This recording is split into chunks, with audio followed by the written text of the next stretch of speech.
Hey yo, we are back. Welcome to another episode of the podcast.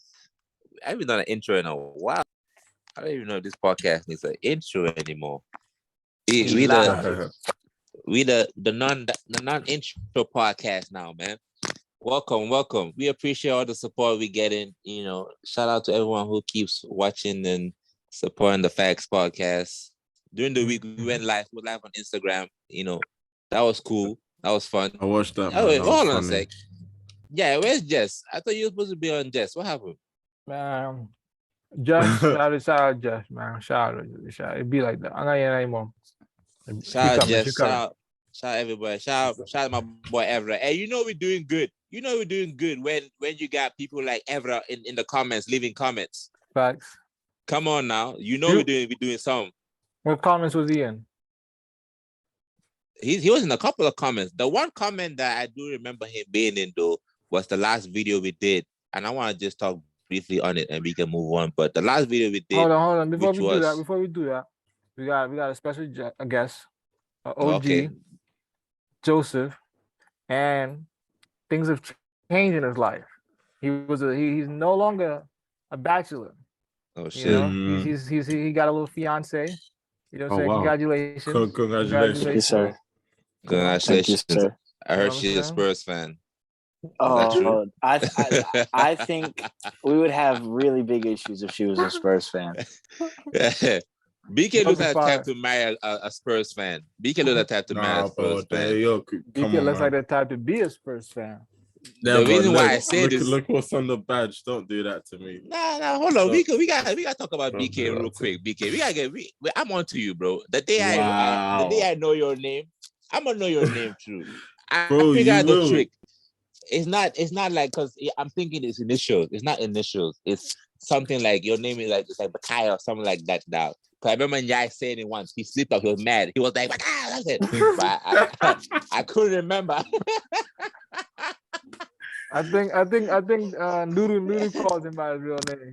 You don't catch it. But I couldn't peep. I don't have time to go back to the files. But I'm gonna figure it out. Don't worry, because you be saying some wild shit, BK.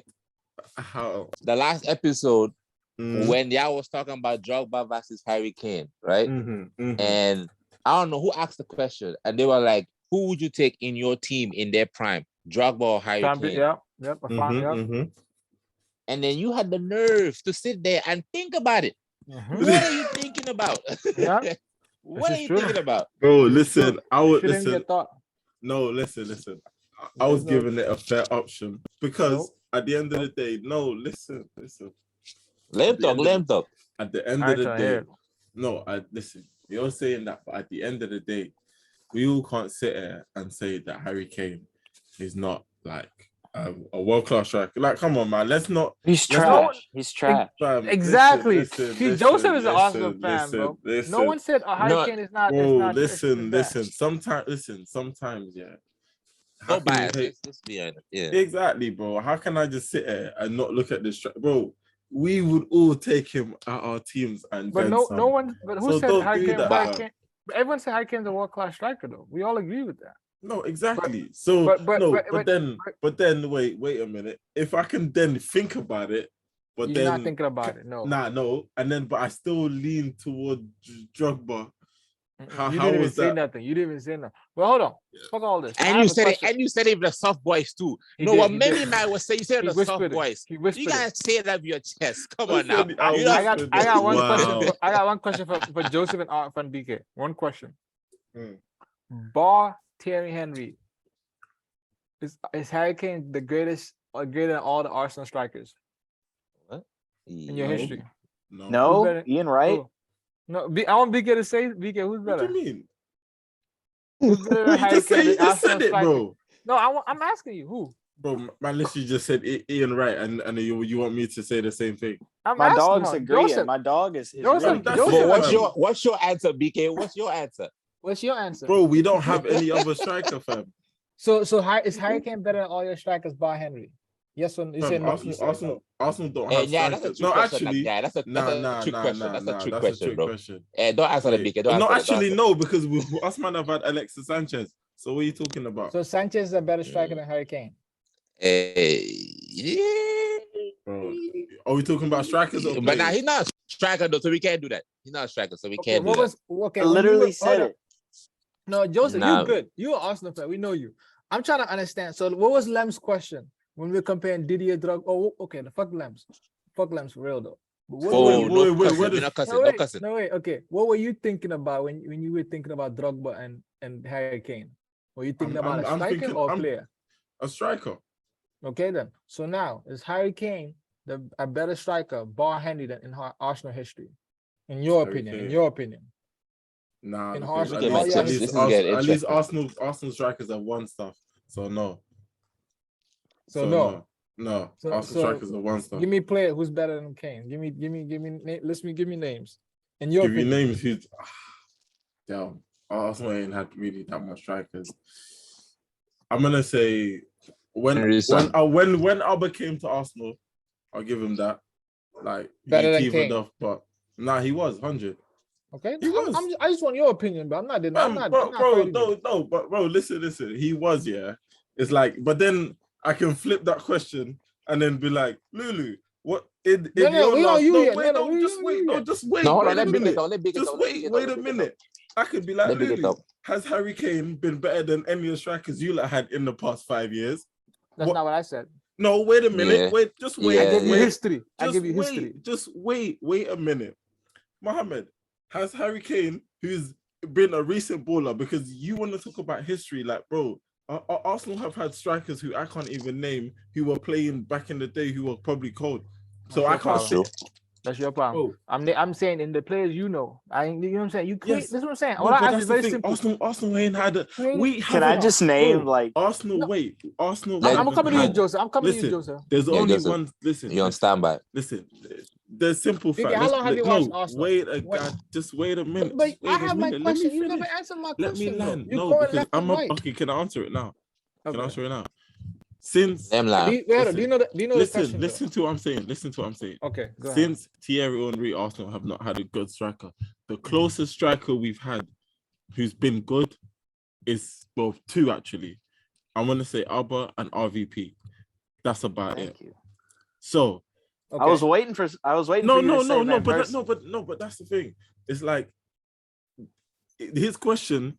It's like, bro, if you ask that question and one person says Ian Wright, why would I then have to say Van Persie when we've already named you? That's one Joseph. We different. Joseph, you and Joseph are different people. But wait a minute, because wait. We have a conversation.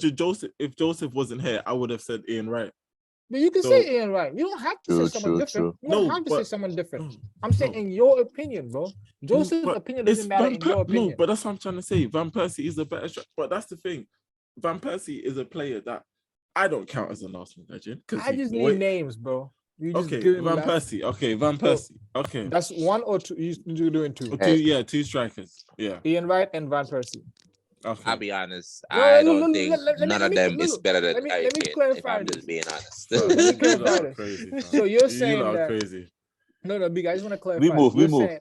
No, we're not moving. Just let me clarify. We're not moving. No, wait. Now, let's now flip the question. No, let me finish. I was letting you talk. No. I let you talk. Let me finish. So you're saying, in your opinion, Van Persie and Harry Kane. I mean, Van Persie, Ian Wright are better strikers. Ian Wright are better strikers than Harry Kane.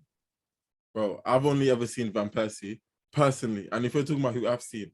Chop. I'm just trying to get. But he hasn't seen Ian Wright. But he hasn't answered. He's like, he hasn't answered my question, bro. Okay, bro, he can't do a definite answer. You can't, bro, because Mohammed.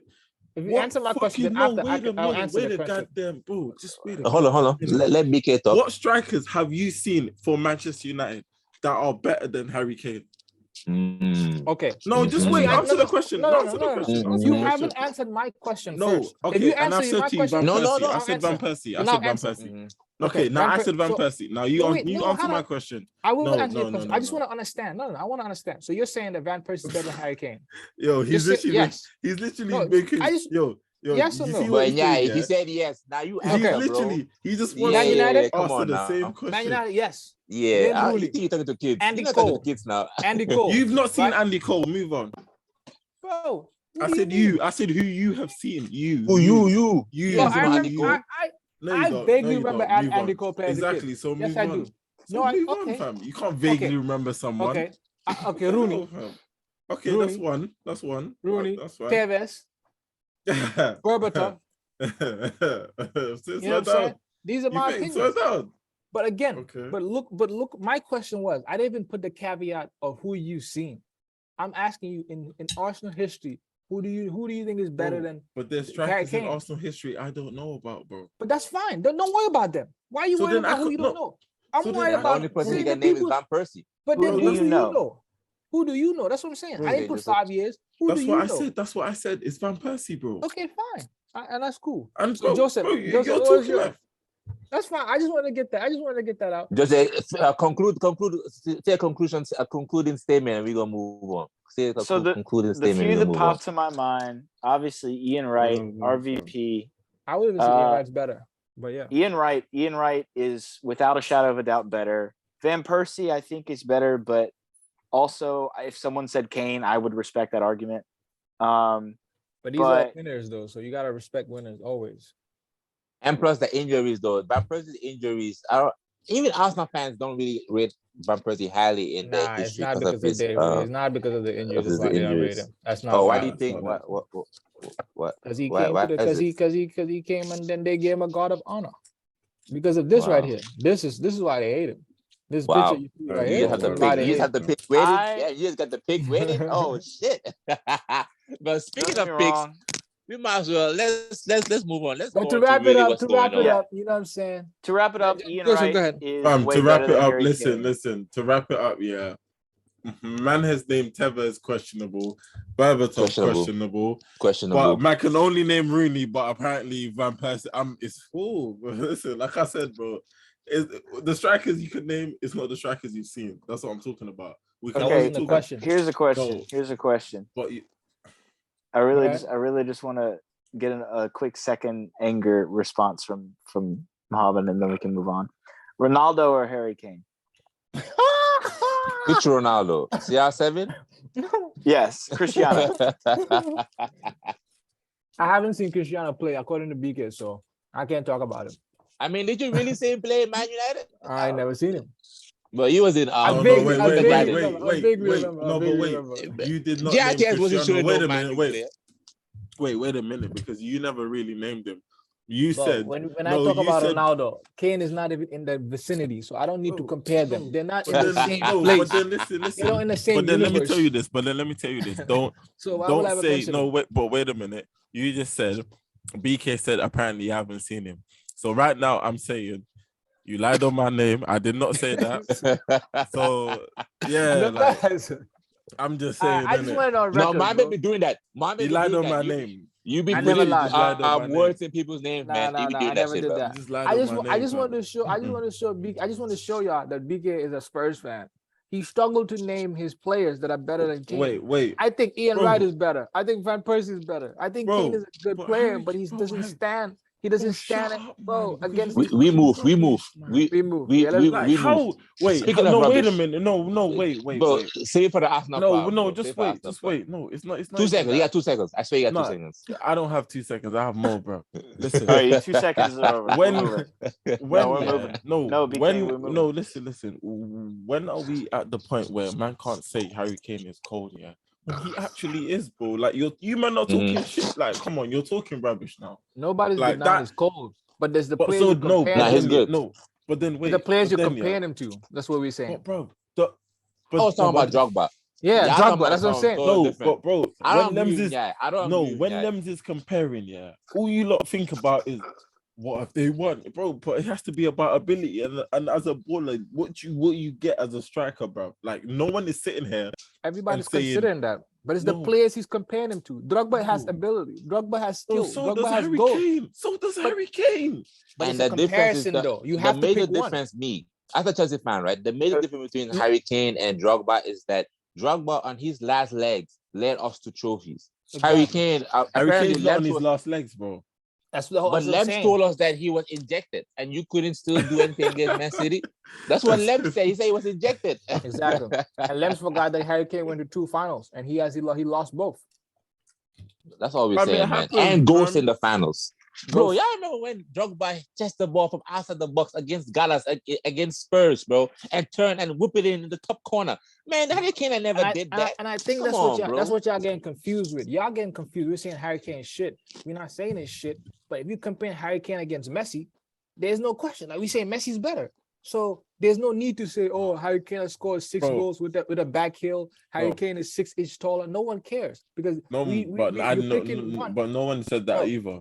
That's what I'm saying. Y'all nitpicking. Harry Kane better than Tevez. I'm not nitpicking. But y'all saying that Harry Kane's a baller. We understand Harry Kane's a baller. We see the record. We seen him play. But when you compare Harry Kane against Drogba, it goes out the window. Drogba's better for many reasons. So you know who else went out the window? Okay. Liverpool went out the window on Monday. Hold on. No, we move. Let's move on, bro. Yeah, let's move, bro. We move.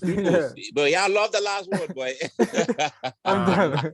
Nah, bro. Listen, it's not even about the last word. It's like I said, he lied on my name, so now I'm gonna watch out what he said. Now I'm gonna watch out. Let's go, bro. Everybody watching out. If you watching this podcast right now, you watching us, watching everybody. We all watching. But what's it called? Man, he's lying on my name. Fam, a couple wins and that, fam. A couple wins and chess come out, fam. Yeah, you know, United fans, man. Let's go to the football, man. This is why I don't like United fans, bro. A couple wins and he's back, fam. We doing a podcast today, or we just talking, bro? Let's go. I didn't even know that. This guy over here smiling and shit. He got dimples going on. What?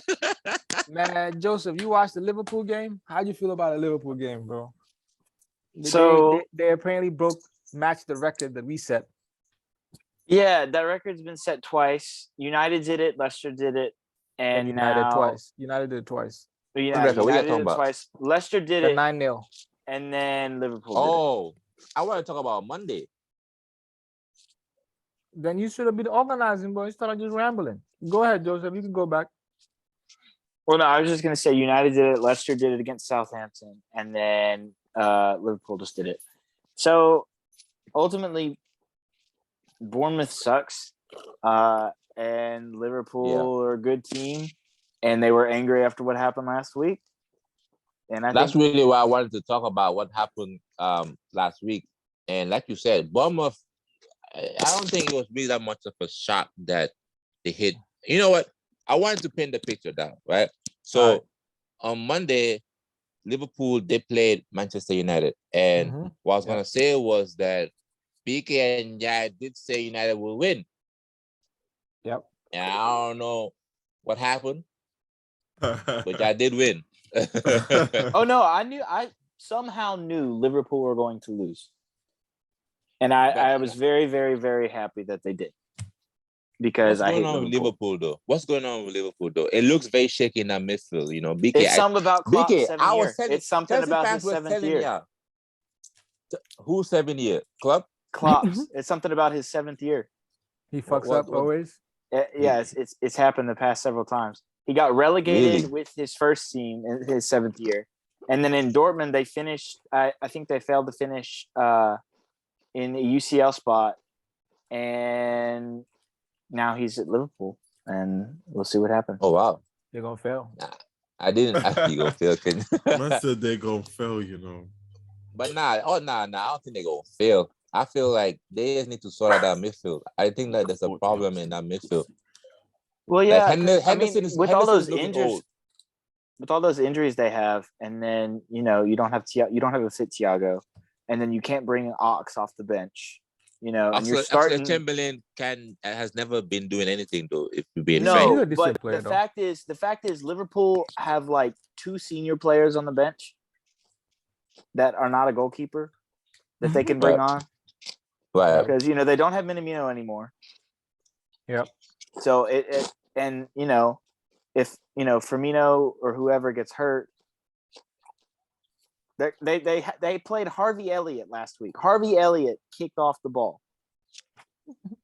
But Harvey Elliott is a baller, though. Harvey Elliott is a baller. He's good, but like you're saying he's not. If you have Thiago fit, why did Fabinho not start that game? I don't know. I really don't know. I don't know why James Milner is starting the game in 2022. Like he should be coming off the bench. Yeah. I don't know. They need to sign a midfielder. I see they're linked to Ruben Neves. If they get Ruben Neves, that will be actually a good deal for Liverpool. Because that's really all they need, really. All they need is a center back. Yeah, but Wolves will be stupid at this point to sell him, though. No. I think like they won't have anybody to replace him at this late of the window. Like if you sell one of your, because Ruben Neves, if it's not their best player, he's second. I think he's number one because Jimenez has dropped since he hasn't got back to form since his injury. So yeah, I mean, what's the guy? Your boy, the baby oil, my guy. What's his name? Traore. Must have the baby oil guy. The baby oil guy. Yeah, Traore is shit. You know what I'm saying? He didn't even start. He doesn't even start anymore. So I think Ruben Neves and John Martino, he's alright, but like he's kind of getting up there in age too. So production. I mean, he's not as productive as he once was. That's what I mean. You know, so I'm looking at Ruben Neves as that key guy in their team, maybe Neto, you know. So for you to sell Ruben Neves, if they want a top half finish, they need to keep Neves. I mean, I don't think they're going to finish top half. I know, but if they want to go for that. No, 100%. I think if they sell Ruben Neves, they might be struggling, like damn near hitting religation for him. But nowadays, not that bad. They've got too much quality to be that bad. Yeah, not that bad at all. And they got that midfielder, my boy Mateus Nunes, something like that from Sporting. Yeah, I've heard of him, yeah. Yo, he's nice. Y'all watch out for him. He's going to blow. Watch. Yeah, but I like Neves, though, man. Facts. That team is Portugal FC. But all they need now is they need Ronaldo and Bruno. They can dream on, man. I mean, Ronaldo wants to leave, so. Bro, that's all rumors, bro. We don't have to get into all that. That's all rumors. Nah, we might as well get. Y'all want to talk about United? Nah. Might as well. Nah. No. I want to talk about Chelsea. I want to talk about Chelsea. I want to talk about Chelsea. Now I want to talk about Chelsea. All right, we listening. 75 million for fun. Yeah. 60 million on Cucurella. Yeah. Oh, we pocket watching now. That's what we do. Nah. We don't. I'm just saying, like, let me ask you this. Do you feel like you spent the money in the wrong areas again? Yet again, you spent the money in the wrong areas. I was just asking that Silva before we was started. free. That's all I'm saying. Thiago Silva was free. Talk to him, Joseph. Yeah, but no, I don't think so though. I don't think so. I think we made the right midfield is bleeding. Yeah. Our midfield is bleeding. Yes. Your forward is bleeding too. The only good signing Chelsea have made in the past 3 seasons is Mendy. 3 seasons. Damn. Who did they sign in 3 seasons? I don't know about that one, Joseph. No. They signed Havertz. They signed Lukaku. They signed Chilwell. They signed Werner, who's gone. Him and Lukaku both. Who was a hit? They signed Sterling, which I mean, we're waiting to see how. Okay, that they've paid for. I should say that. Because Silva. Chilwell was a hit. Chilwell. He was alright. I don't say a hit. He was alright. He was injured. He was injured for most of the season last season, bro. He had a full season. What has he done differently than Marcos Alonso? He didn't kill anybody. That and also a lot of other things too. A lot of other things. Defensively, he's faster, he's stronger. He can attack, he goals. A lot of shit. And he's had good games, but overall, I don't think he's been worth the money Chelsea have paid for him. I mean, no, 50 million is a lot of money, but that's the market nowadays. You know, like you're not gonna go spend. You're not buying Chilwell for 30 million from Leicester City. No, but I think y'all could have been fine without him, though. That's what I'm saying. Y'all should have. And then like BK was saying, to stay with Alonso. What's wrong with Alonso? Do y'all want him? Y'all should have Alonso for a season, and then you tell me when Alonso is good enough. Yo, get Alonso for 1 season and let me know if he's good enough or not. I think we made good signings. We've had enough. We've our fill of Chelsea players. Thank you very much. Not facts. No, we're done with that. I think Now one more. Come get Alonso. We are done with that, bro. Like, why is it? Why I've been saying this throughout the season, bro. But why is I mean this honestly? Why is Loftus-Cheek still playing, bro? Like I'm not even trying to pick on this dude, but he sucks, bro. What's bad about him? Bro, the guy doesn't know how to play football. Period. What do you mean? He can't pass. He can't defend. He can semi-run with the ball sometimes. They're like playing him as like a winger and attacker. Dude's like a midfielder. Sometimes he's a winger. Sometimes he's a wing back. Sometimes I don't even know what the heck y'all playing him, bro. But every time I watch when his name is in the starting 11, I'm confused. But he's not that bad of a player. Nah, he sucks. Chelsea player. He sucks. Like I don't know why he's at Chelsea. That's what I'm saying. Like literally, that's what I'm saying. Like, I watch him. I think Conor Gallagher is even better than him. You know, because at least Conor Gallagher has that fight. You know, he also can move with the ball. You know, he's decent with his feet. I don't say he's great, but he's decent. He can make the small passes. But when I look at Ruben Loftus-Cheek, he seems like a midfielder, like a power with like a move, run with the ball, but he can't. He can't shoot. He can't. He doesn't score enough goals. You know what I'm saying? He's not that great defensively. He gets into good positions, but does absolutely nothing with it. I don't know, bro. I'm not impressed, and I don't especially understand so far he this season and play. in the last season. I don't understand why I don't feel like he justifies minutes, in my opinion.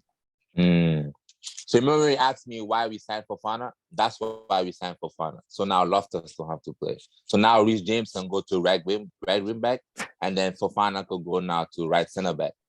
That's why we signed Fofana. He was asking, remember? Baby, listen, man. Hey, we pop.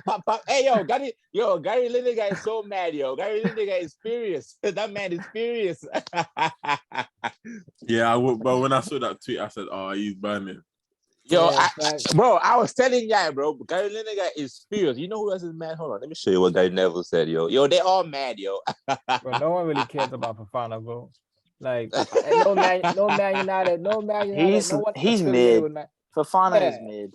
Like no one affiliated with Man United is mad you got Fofana, bro. We have Martinez, bro. We have Champions League Varane, bro. Like, you know what I'm saying? Like we got Lindelof in the background. We have people were who was it that said was it Jamie Carragher that was like, I'm convinced that Martinez won't make a good center back? Carragher and Lulu. But we gonna laughed. I laughed. That was a stupid statement. Very stupid. Lulu said it too. We're gonna get to that. I said he wouldn't be a good center back. You said you don't worry, we're gonna get to that. We're gonna get to that. Big it. What I say? Where is this shit? Damn, I can't find it. Nah, man, I'm happy. Man of the match against Liverpool. I'm happy with the Fofana signing. It's a good signing. But go on and bring Aubameyang. I was impressed with Sterling. Hey, Big, I give number 14, huh? You go take that, fam. Bro. Number 14, yeah? I was impressed with Sterling, though, bro. Like I said with you, man, I think you don't spend the money in the wrong area yet again, fam.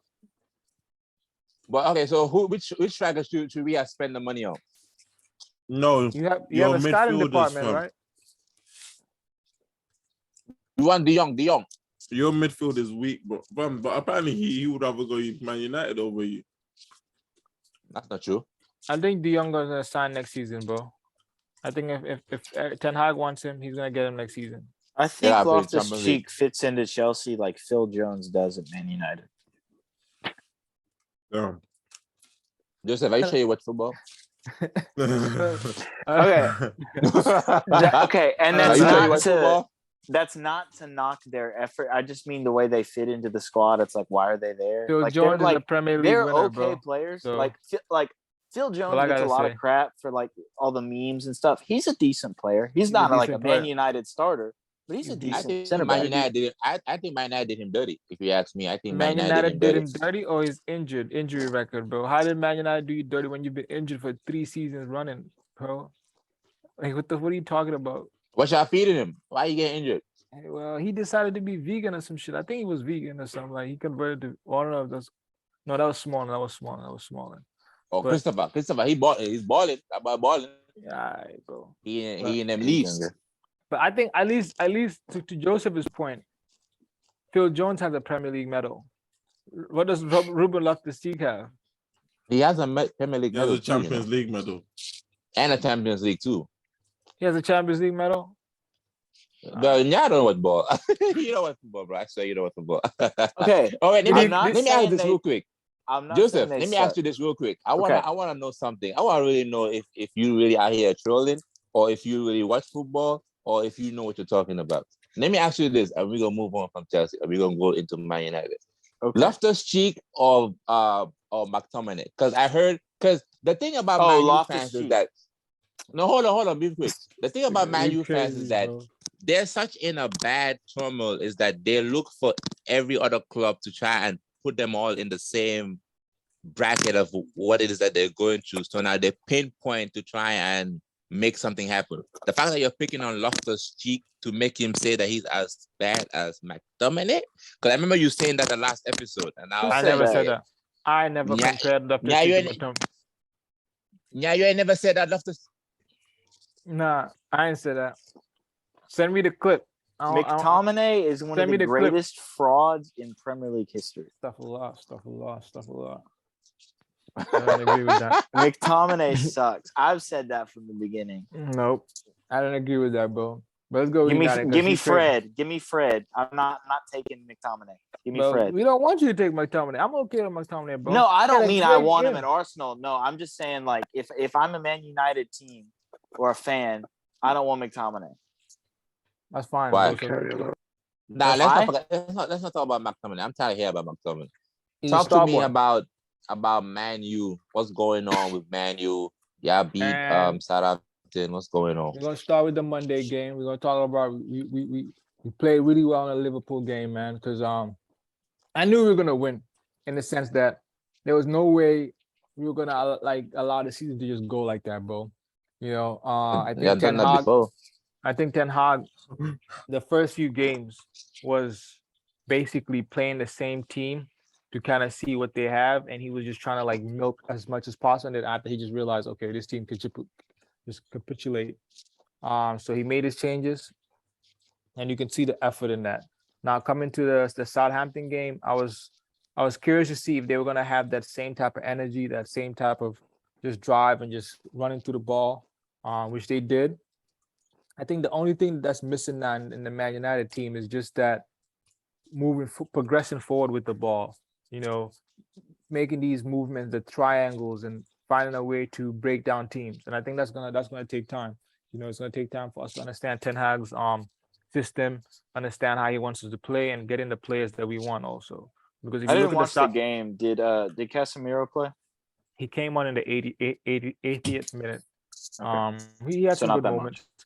Yeah. Nah, I think there was like the first few moments he kind of challenged for the ball. He just couldn't get up the pace of the game. But that doesn't really have to do with new Premier League. Anytime someone comes in that late, it takes a minute to get adjusted. But I think he should now at least get the feel of the Premier League, because there was some people are stronger than the La Liga. People are a bit more aggressive. But to get back to the United thing, because you could see we had trouble of just creating clear-cut chances. You know, I feel like we controlled the ball, but nothing we weren't very dominant. We had some moments going forward, but I don't think we stretched the play that much. And I think that kind of has to do with Rashford playing as a 9. So I think especially because I think Fabrizio just announced that, Man United Anthony pretty much with Ajax have pretty much agreed a fee for Anthony. So I think with Anthony comes in, he will allow Man United to be able to stretch the teams. You know what I'm saying? Have more width going forward. And possibly Rashford can start to be more of a forward than a winger, or more of a forward than an inside forward. That will help out, in my opinion. But to Lulu's point, and Joseph, what you were getting at, but I knew Martinez was going to do well after I saw him in the first game, bro, because I was also curious about his height. But when I told y'all after that game, he puts himself in great positions, bro. Like he has great timing, he's physical, and all his duels, bro, he 9 out of 10, he comes out on top. So I'm not trying to hear all this Hey, shit yeah, about let me his ask you a height. question. Let me ask you a question. Be honest, for real. Be honest. I never lie, bro. I never lie. Hey, you just lied right there when you said I never lied, right? So then my next question is, right? Be honest. All these aerial duels that he won, when you watch the game, don't tell me what the stats. So I saw what the stats. No. I saw what the stats. Was the ball in the air? Was the ball even 6 feet up in the air when he won it? Bro, did you watch the game first? Did you watch the game?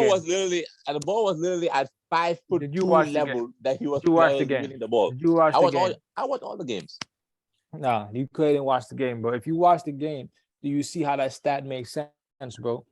There was only one moment I saw that the ball went over him, bro. One moment throughout that game. Only one time. But everything else, bro, he clears it, bro.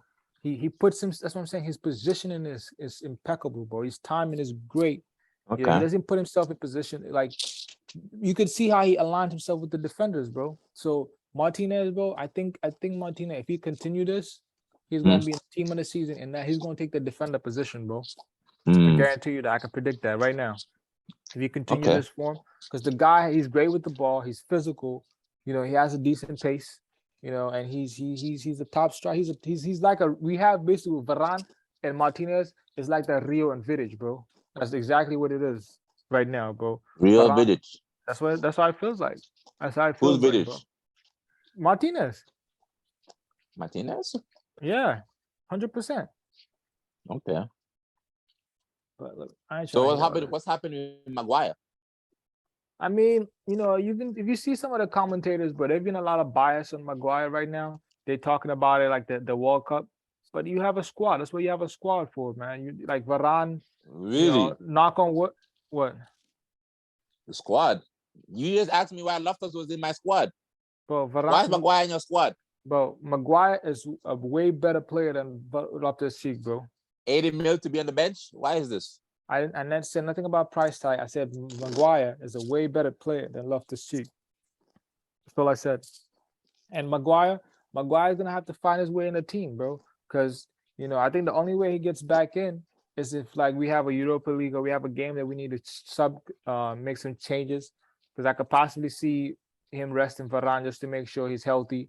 So Maguire has the chance to get in there, but if he does, he has to fix up, bro.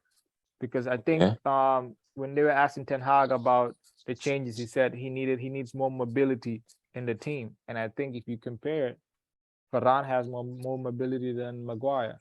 Varane is great defensively.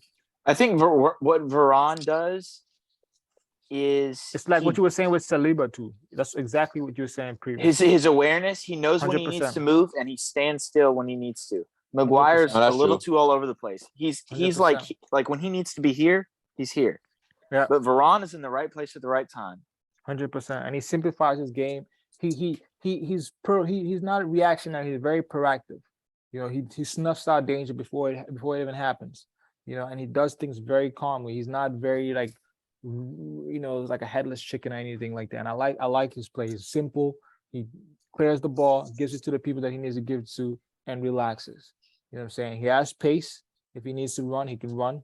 You know, I think United are good, bro. We just need to like I said, the next thing to focus on is that forward line. You know, they talk. I think I saw Grippo or whatever his name is. He was talking today to ESPN, and he was saying that Anthony's decision to move has nothing to do with it's independent of what he has to do, and we'll see what's gonna happen. So if I don't know if we should get him, bro, because I think that's gonna fuck up the dynamics of the squad. If you get him, Gakpo is really not a striker. He's more of like a winger. So like you have Anthony, you have Gakpo, you have Rashford, you have Martial, you have Ronaldo. It's like, what the fuck? That's what happened whenever y'all bought Ronaldo last year. Now, Ronaldo's a great player. He scored a lot of goals, but he threw off y'all's dynamic. Because Solskjaer came into the season knowing exactly what he wanted, and then kind of was forced to buy Ronaldo, which sucked for Cavani because he was lights on, like clicking, on fire, having great games, and then you'll have to get Ronaldo, and it kind of screwed everything. No, I agree. I agree. And I think there is such a thing as too much. I think Guepo should wait till next season because Ronaldo only has one more season. Go back, focus on being a striker, score a lot of goals, and we're gonna come for you next season. Because right now, bro, Anthony? I think that he's exciting, bro. You know what I'm saying? Exactly what I just told you. He's gonna help the team move forward in terms of just pushing the team forward. He's great with his crossing. He can cut inside and shoot. He has some skills. He's gonna bring excitement.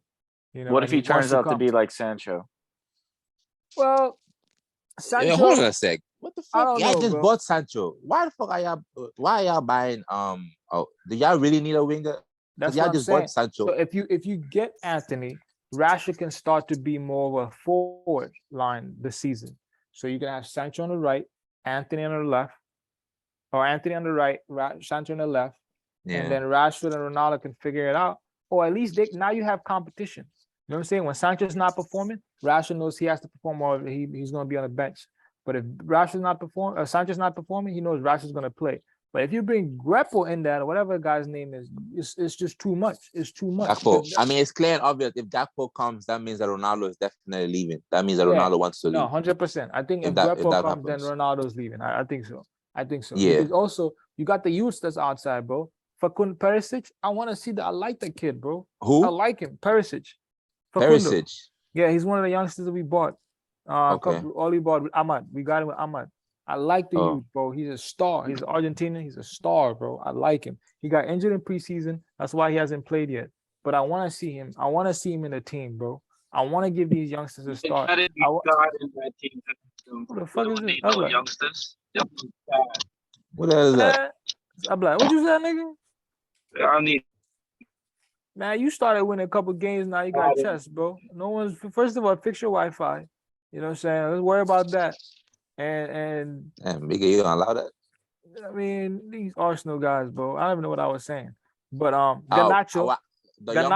I think what Abla was trying to say. I think what Abla was trying to say that Perisic, yeah, that's what I'm saying. Perisic. I think what Abla was trying to say is that it's United with it being so toxic right now. Do you think it's the right moment to be trying to play like youngsters and stuff? Like, you know, because you can always youngsters they need a foundation to play. Look what Arteta did. You got a foundation now, bro. You got Casemiro.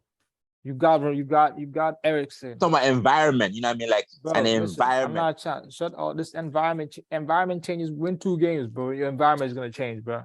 Climate change. What'd you say? I said win 2 games. Your environment changes.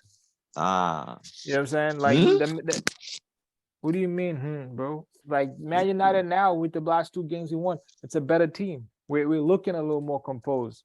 So when you get Facunde Perisic, you bring him in, let him do his thing. I want to see Garnacho.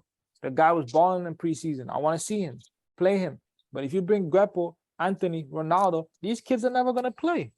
You know what I'm saying? You're never going to give them that opportunity. How you feeling about the price tag? 100 mil, 100 plus for Anthony. I think it's a lot of money. I ain't going to lie to you because I don't think Anthony is that good, bro. I think because like when I look at 100, because Anthony's like 22, 23, you know what I'm saying? Like when I look at that and I think about like 100 million, like I should be getting someone that's kind of like what Ronaldo was at 22, 23. I'm not saying that you have, like you should have that type of like potential because I think Anthony is not going to give me 20 goals a season, bro. 10 probably. At least give me 10 goals, 10 assists. He's not going to get 10. Yeah, that's what I'm saying. He may get like 10 goals assists, but not goals. But that's what I'm saying. That's kind of like the level he's gonna give us. So 100 million player, I'm expecting you, no matter what position you play, like give me at least 100, like 10, like 15 goals. You spend 100 mil, you gotta score more than 5 goals, 100%. More than 15 minimum. You know what I'm saying? But it's the market, it's add-ons, and we need him right now, bro. You know what I'm saying? But do you though? But he says it's a competition. He says it's a competition. The competition and like also to just move around players. I think Anthony coming in. Competition, bro. He's here to start. Come on. That's an expensive. I mean, you spend 100 mil, he's gonna start. 100 mil, you got to start. I don't think your price tag is not gonna make you start, bro. With Ten Hag. I mean, I think Ten Hag likes him, but if he doesn't outperform. If Rashford and Sanchez start performing, he's not gonna start in front of him. Let me say this. Bro, you're wrong. He has to start, bro. Yes, and you're wrong. 100%. Because if you say, like you said, he's worked with Ten Hag. Ten Hag knows what he's getting. And if you look at Sancho, his best positions on the left, you lot needed a right winger. That's it right there. Yeah. Like, my point is no, because Rashford, bro, let me land, because last season you played Marcus Rashford on the left. He had a stinker. Aiden Sancho was on the right. He's not that good on the right. He's very good on the left. For Dortmund, he was on the left. Like, that's where he had his best moments, on the left. So now you've got Anthony. He's here to start, bro. And he's minimum. If you spend minimum 60 million on a man, they're here to start. And the fact that you man have spent 90 million, 100. he's here to start, man. He's not. It's That's not. I get what you mean, competition, because it raises like the level. But nah, he's here to start, fam. Come on. Does that mean Rashford bench? That's what I'm saying. I think if I don't Rashford think so. is You know, I think performing- Ronaldo hold bench. I think Ronaldo? Ronaldo might hold bench. If they tell Ronaldo right now you're about to bench, do you think Ronaldo wanna stay? That's not for me to answer, bro. I don't think we can hear you. Your mic's a little muffled. No, I'm like, no, we can't hear you, man. Hey, but yeah, what I wanted to ask you though, huh? Say it again. Say it again, Abdullah. Saying Ronaldo hasn't wanted to stay, so this wouldn't change anything. I mean, I don't really know, bro, because like I've heard Bruno came out a couple weeks ago saying that he knows what's going on, and in a few weeks everything will be clear. So that kind of gives me signals that he knows Ronaldo's gonna stay. But then today Ten Hag said that we'll see. So I don't know, bro. And at this point, I don't give a fuck, bro. Like, Ronaldo's a legend. Ronaldo's the GOAT. No matter what happens, I'm not mad, bro. Hey, No, but nothing gonna change. the way y'all legends were moving with this whole Anthony situation was nasty. It was disgusting. What you mean? They went against all the integrity. They didn't have no morals, none of that. They were being disgraceful. You know what Paul Scholes said? That Anthony that Ajax will let Anthony leave because he's going to a better team or whatever the case. Yeah, I hear that. What are you talking about, bro? You know what I'm talking about. I guess you know what I'm talking Leverkusen about. should just you let know go what of I'm all talking their about. I didn't hear what you said. You said Paul Scholes. Uh-huh. Paul Scholes. So we know Anthony. He missed training, right?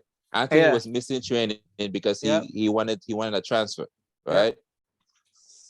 And I remember when Aubameyang missed training, you had a lot of things to say. Right? Yeah. And now you're about to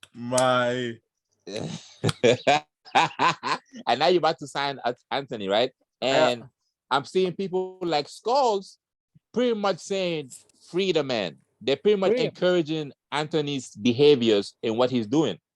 And that's very hypocritical about you Man United legends, because y'all be over here on football. No. Football, what the fuck and all that shit. You're taking things out of context. You're taking things out of context. Yeah, you're taking it out completely out of context.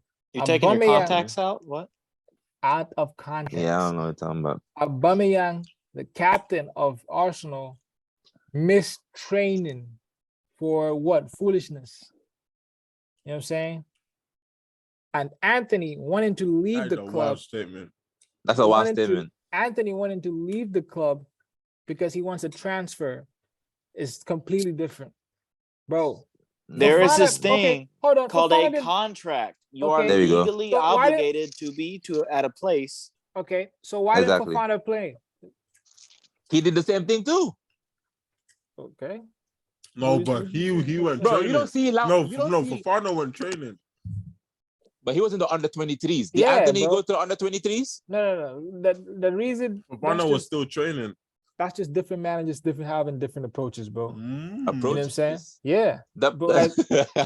Like it's bro. We've seen. You're gonna defend anything United, bro. Bro, I'm just saying, another bro. player going to another team, you will not defend this shit, man. Let's stop it, bro. We've seen Patrick Aubameyang. What's the other dude? The West Brom dude that drove himself to fucking. What's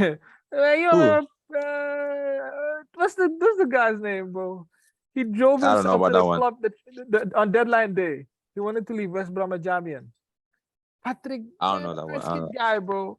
He basically, come on, bro. Y'all don't watch football. On deadline day, he wanted to leave West Ham.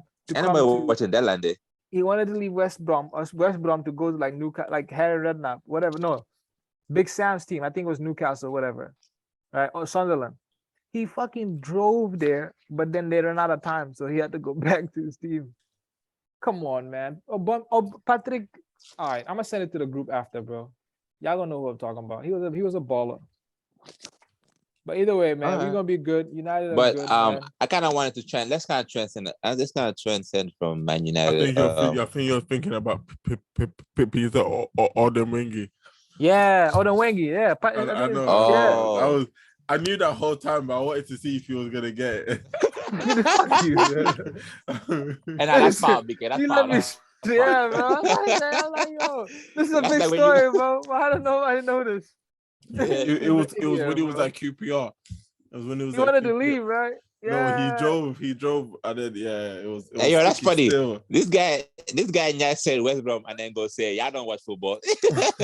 He was wrong too. Okay, I forgot the club, bro. It was 2 clubs.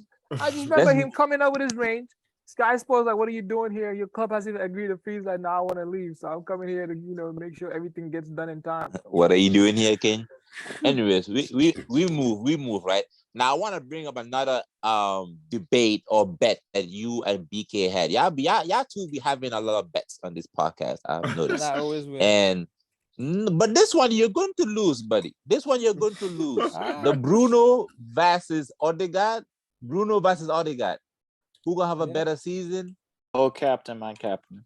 Hey, BK. Hold on, BK. Be objective though. You're speaking with your emotions. I'm being objective. Look at what he's doing right now. That's 3 games. When you told me that Odegaard was a leader and I denied you, my brother, I would like to apologize. What about Bruno? Bruno was the captain, nigga. So what are you talking about? Fuck no. Bruno can barely make a true ball, yo. Yeah, yo. This shit is sad, yo. All right, we're gonna see. Did you watch? Okay. I have a question for Muhammad. You can't say let's be objective and try to argue Bruno's better than Odegaard this season. You can't. I'm sorry. You can't, bro. We said it for the whole season. We didn't say 1-3 games. I've been saying that since last season. You don't think, bro? Lulu, I said that last season. Like, it's not new. Just wait on him. Just wait. Man, Joseph, no, he's here. He's here. No, okay. He's here. Wait, so my question. No, he's here. Did you watch the game? Did you watch the Arsenal Fulham game? Yeah. You saw his passing. Okay. Okay, and you're just saying okay. He's good at passing, bro. His passing is elite, and his determination off the ball is almost unrivaled. I think Bruno's going to have better numbers than him. Bruno's going to have more goals than him. Bruno's going to finish higher than him. And Bruno might even win something. And I think Odegaard, we're going to see. So, okay, so you're saying United have a better chance of winning something than Arsenal? 100%. 100%. Like what? On what basis? On what basis? I just want to remind you guys. Well, now we turn it up. Wait, I'm like, hold on. United was going to win the Champions League. And I'm saying that United still has a chance of winning the league this season if we get the shit right, bro. This is that same man, so I would not listen to him if I was you guys. Wait, Mohammed, did you just say like you man can win the league? What? I said that we're in the running. We can still be in the running. Everyone's in the running. Fulham's in the running. Brighton has a better chance of Palace is in the running. Leeds are in the running. Leeds are in the running. Let's stay. No, bro. No. Let's stay focused. Dude, what are you talking about? What are you talking about? It's too early to say who's going to win the league. Bruno. They say Major League Soccer. That's the new name for Leeds? Major League Soccer? Bruno's going to have a better season. Go ahead. They made the Brighton Leeds game show on NBC in the US because it was way popular. Yeah. And they pushed all the other games to Peacock. You can tell that nowadays. Even like anytime Jesse Marjorie talking, they be sucking on him, bro. You know what I'm saying? And what's the guy? Arson? What's his name? Aronson. Aronson? Brendan Aronson and Tyler Adams. Yeah, that's their new golden amazing boy. Okay, hey. What's your country? Gambia? If there was a Gambian manager, I pick whichever country favors me in the moment. Okay, so there's no shame in being proud of your US. No, I'm proud of my US. Be proud. Be proud. Let's take control of this. Yeah, let's go back. Hey, you kind of hate on Arsenal's parade right now. We talking about Arsenal right now. We're not talking about no Major League Soccer. Soccer. Season the other guy. That's all I said, bro. And we'll see about that. We'll see. I ain't listening to what Abla is saying, but Abla don't know ball, man. Okay, wait. I have a legitimate question. I have a legitimate question because I can't remember. How much did y'all spend on Bruno? It was like 40, 50 mil, right?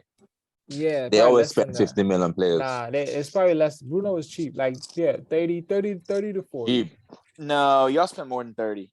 I gotta Google this. But yeah, Google it. In the long run, who do you think is going to be the better signing for their club? Odegaard. Unbiased opinion. And I think Bruno's going to win things for United. Hey, Real Madrid coming back. Enjoy him for now. Joseph, enjoy him for now. Real Madrid are coming back. Real Madrid is definitely coming back for Martin Odegaard, yo. They're going to steal our captain. 47 million. I mean, it won't be the first time. 47 million. Yeah. Opposed to, like, I think what we spent 32, 35 million. Bruno's gonna win something. Bruno's gonna win with United, bro. I guarantee. All right. I guarantee. What's he gonna win? Whatever. What's he gonna win? He gonna win a table tennis. This season, Arsenal have every he never chance won of nothing with Sporting as well. Same silverware that United do this season. We are 4 games into the season. Nobody has an edge. Nobody has an edge. Arsenal and United have the exact same chance to win the exact same silverware. That's all I'm saying. To say United have a better chance. And now that you said that, Joseph, there was once upon a time where Arsenal and Man United were kind of like in the same position in terms of like Man U, they got Ole, right? And that was like a new, like a beginner manager. And then Arsenal, they got Arteta. And Arteta too was like a new young manager type shit. And even Chelsea too, we got Lampard. And so we was going in that direction. And it seems like, I have to say, even though I don't want to say this, but it seems like Arsenal, for some reason, is kind of clicking now and they're sticking to their man that they started with, which is Mikel Arteta. Lulu, sorry. I'm not repeating that. I'm not repeating that shit. No, you don't need to. Don't you remember? I think that's don't you remember? No, wait. I have to say this. Don't you remember when I first came onto the podcast? I remember. I think we had a conversation and we was like, who was gonna get fired first? And I remember, was it not the general consensus that Arteta was gonna get fired first? It was. Tuchel has a better chance of being fired than Arteta. It was. Listen, they all sat here and looked at me and said, Arteta's gonna get fired first. I'm gonna be like, guys, we don't know. They're like, no. Now look at what happened. Frank decided to go eat at Everton. and Oli done. Oli came with the vibes and left with the change, fam. You know what I mean? Yo, Oli couldn't even sign Haaland, bro. How you don't sign Haaland? You gave him his debut, bro. Imagine that, bro. Now, but listen to this, right? Arteta, we all know. We all know that Pep. I'm glad I was trying to say this. I'm like, what you saying? Oh, never mind. We can't hear what this nigga saying, but go ahead, Blue. Bro, we all know that Pep is the reason why Arteta is even semi-good, BK. You can't even deny that. That's an incredibly accurate assessment. But it's also like saying, like, if a certain player wouldn't be as good if they wouldn't be under certain management. No. My whole thing is that, like, Arteta don't bring his own style. Like, his style is literally Pep. When you watch Arsenal play, I'm watching Man City B play. It's different. What? It's Pep inspired, but it's different. It's less fluid. I just don't think you have the players to be more fluid. But if you look at it tactically, the way what's his name? The midfielder Xhaka, the way the position he plays when you have the ball and your halfback tucking in, the left back tucking in, and all that. Oh yeah, no, it's entire. No, yeah, no, that it's very Pep inspired, but it's not the same. It's not the same. You got Pep players too. Hey, I told y'all this is an inside job, man. I'm trying to tell y'all something. I think this is a joke. Pep is about to leave. At the end of this season, Pep is leaving, right? And he's like, all right, cool. Who am I more friends with? I'm more friends with Arteta. I'm about to send him 2 players that I trained, Jesus and Zinchenko, who I trained every day to take to Arsenal to make them better. Facts. BK, you can't deny this, BK. Bro, you man got Sterling, so what's your beef? Man. What do you mean? I'm so glad my beef is I want Odegaard. I want Odegaard on my team. That's my beef. This guy, bro. Like one of the first conversations I had with Muhammad, he was. I think we were linked with Sterling. I don't know why this was a rumor, but he was like, "What are your thoughts on Sterling?" I was like, "He's really technically very good, but he's past his prime. His finishing sucks. I don't want him on my team." Yeah, you're right. I do remember that. And this is exactly we're just seeing that. Technically, dribbling, he's a great dribbler. He's a great dribbler. The season just started for you to be saying those type of statements. We need to let that man speak. Talk what he says. But okay, but if you let me get to the period. But I'm interested to see. I was gonna say I'm interested to see how he turns out in the long run for Chelsea. If he can improve his finishing, if he can improve in other areas, or if he's just the same player he was for City, except not as good. Like I legitimately want to see like who he turns out to be as a Chelsea player. What are you in, bro? Okay. What's it called? Ablash sounds like he's in the dryer. Is it raining? No, I think that's the wipers. It's raining. There we go. Sounds like somebody's cooking him. Yeah, sorry. It's raining. My wipers. I'm sorry. So yeah, it's raining. Arsenal, talk to us, man. What's going on, bro? Talk to us. Listen. Bro, we're living good. We're eating good, bro. It's calm. We're just gonna ride the wave for as long as it lasts. And when it lasts, it lasts, bro. That's what it is.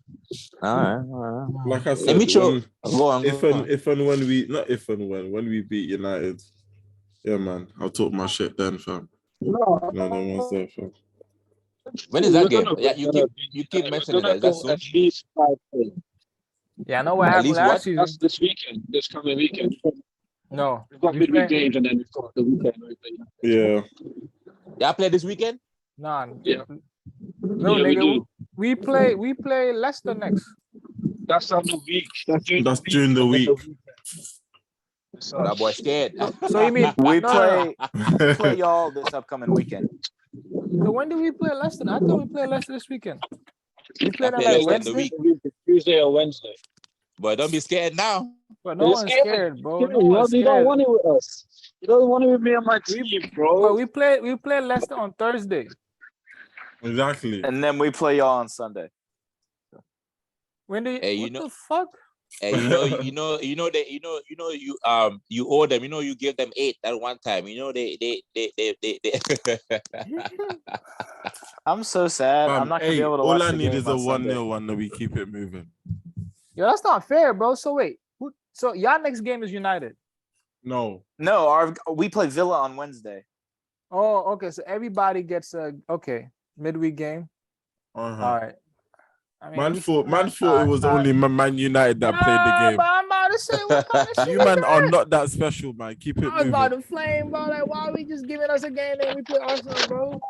You man are not that special. No one's scared of y'all, bro. Like, no one's scared of Arsenal, bro. Historically, we spanked y'all, bro. Like, y'all lost. Man said historically.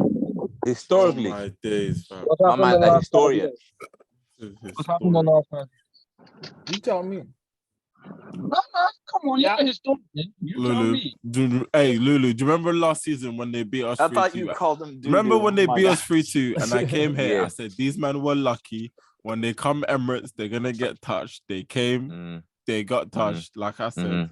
That game at Old Trafford last season, that was so stupid. They got so lucky. I was so mad. Well, we won. We won. Wait, did we win a piece or did we? I don't remember y'all beating us. No, no, of course he doesn't. Of course he doesn't remember that Jaka banger. Yo, are you not forgetting? I remember that. No, remember. I remember Ronaldo had like 2 goals against. Listen, remember. He doesn't remember that boys. penalty. Are you not forgetting? Are you not forgetting? United fans all switched off mentally. Oh yeah, that's true. That's true. Oh yeah, he was talking about tennis the whole last season. Yeah. They all forgot that United were playing. Nyami, Osaka, and whatever. Hey, BK, you owe Ateta apology too, BK. About what? About the Aubameyang situation. Oh yeah, and you just say, oh, that is true. You say you wanted the German guy, but I'm not talking about that. You wanted Hansi Flick. I still do. How do you want Hansi Flick? Because he's better than Arteta. What's the problem?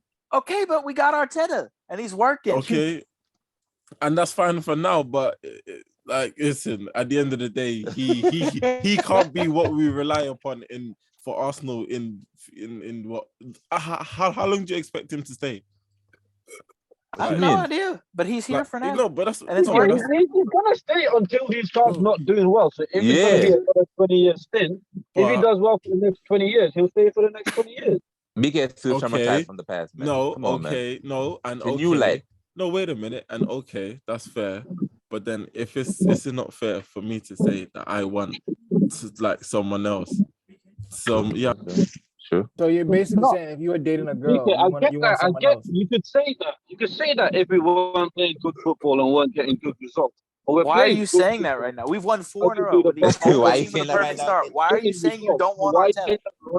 If I was to defend BK, that's his preference. He likes Hansi Flick, so he would just say he would like him there. If a man like does good 4 games, now all of a sudden I have to switch. What do you mean good 4 games? It's not been. Did you see where we were when Emery was here? You man, listen and listen, no, and chill. And 53 games, 1 out of his first 100. Wenger's only won 1 more. Listen, guys, relax.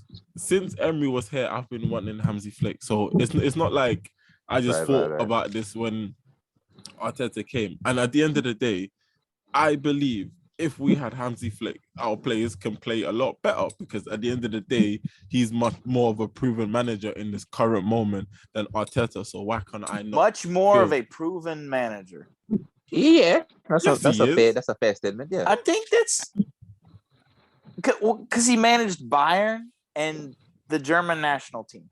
No, because he managed Bayern and they were actually playing some beautiful football. Like, come on. And 1 trophy. Okay. 4 trophies, no? I want you to think about what happened. All right? Oh. Lampard. Look at Germany recently. What was his name? Nico Kovac? Look at Germany. Or whatever? Look at how good Germany have been good this season. What was his name? What are you talking about? Come on. Nico Kovac. We're talking about Hansi Flick, man. No, hold on. Who's Nico Kovac? He was Bayern's manager before. He managed Frankfurt. And then he was Bayern's manager. He left Frankfurt to go manage Bayern. They sucked. And then so they fired him and Hansi Flick was appointed. And Hansi Flick did amazing and they won everything. And then he left. Frank Lampard was at Chelsea. They were doing fine. And then they started to suck. So they fired him. Then they got Tuchel. They won the Champions League. A managerial change inspires incredibly. Incredibly. Okay. So, Hansi Flick is probably a fantastic manager. Wait. Okay. And since no, you lot are good point, Joseph. Good point. No, he's not. It's not. He even finished his point. You cut him off. It's. I have to cut him off. It's not good. It's not good point. No, it's not because it's not the exact same thing. Let me finish. Have Bayern Munich. Listen. I want to ask you a question before you make your point. No, listen. I'm not listening to you. I'm not listening to you. Like I'm. Let me speak to Joseph because he finished his point. Speak, and then come back. Cool. You gotta ask Bayern Munich. Have Bayern Munich since Hansi Flick left fallen off? No. Have Chelsea since Thomas Tuchel have been here? Have they kind of slowed down in terms of where they were meant to be? Yes. So what's your point? Like you're making it seem. Have they done anything? Yes, okay, hold on. Think about this. Lulu, what do they do other than? No, Biggie, you defend us. Biggie, you defend us. They won the Champions League. Okay, hear me out. They won the Champions League, but they have been doing everything pretty much exactly consistently. Where did they finish last season? Third. Finished third. Where did they finish the season before? Fourth. And Lampard finished. Yeah. Lampard got 5 when we were like 7th or something like that. Yeah. So if anything, they've done better. What? Huh? Bro, what Chelsea, bro. Bro, think about it. You think Chelsea have? I don't know what you just said, Joseph. Chelsea. I'm sorry. I'm kind of. There's this thing right here. I'm just grabbing. But Chelsea have been doing exactly what they've been doing, which has been playing moderately okay, but getting really, really good results and somehow ending up on the high end of the table.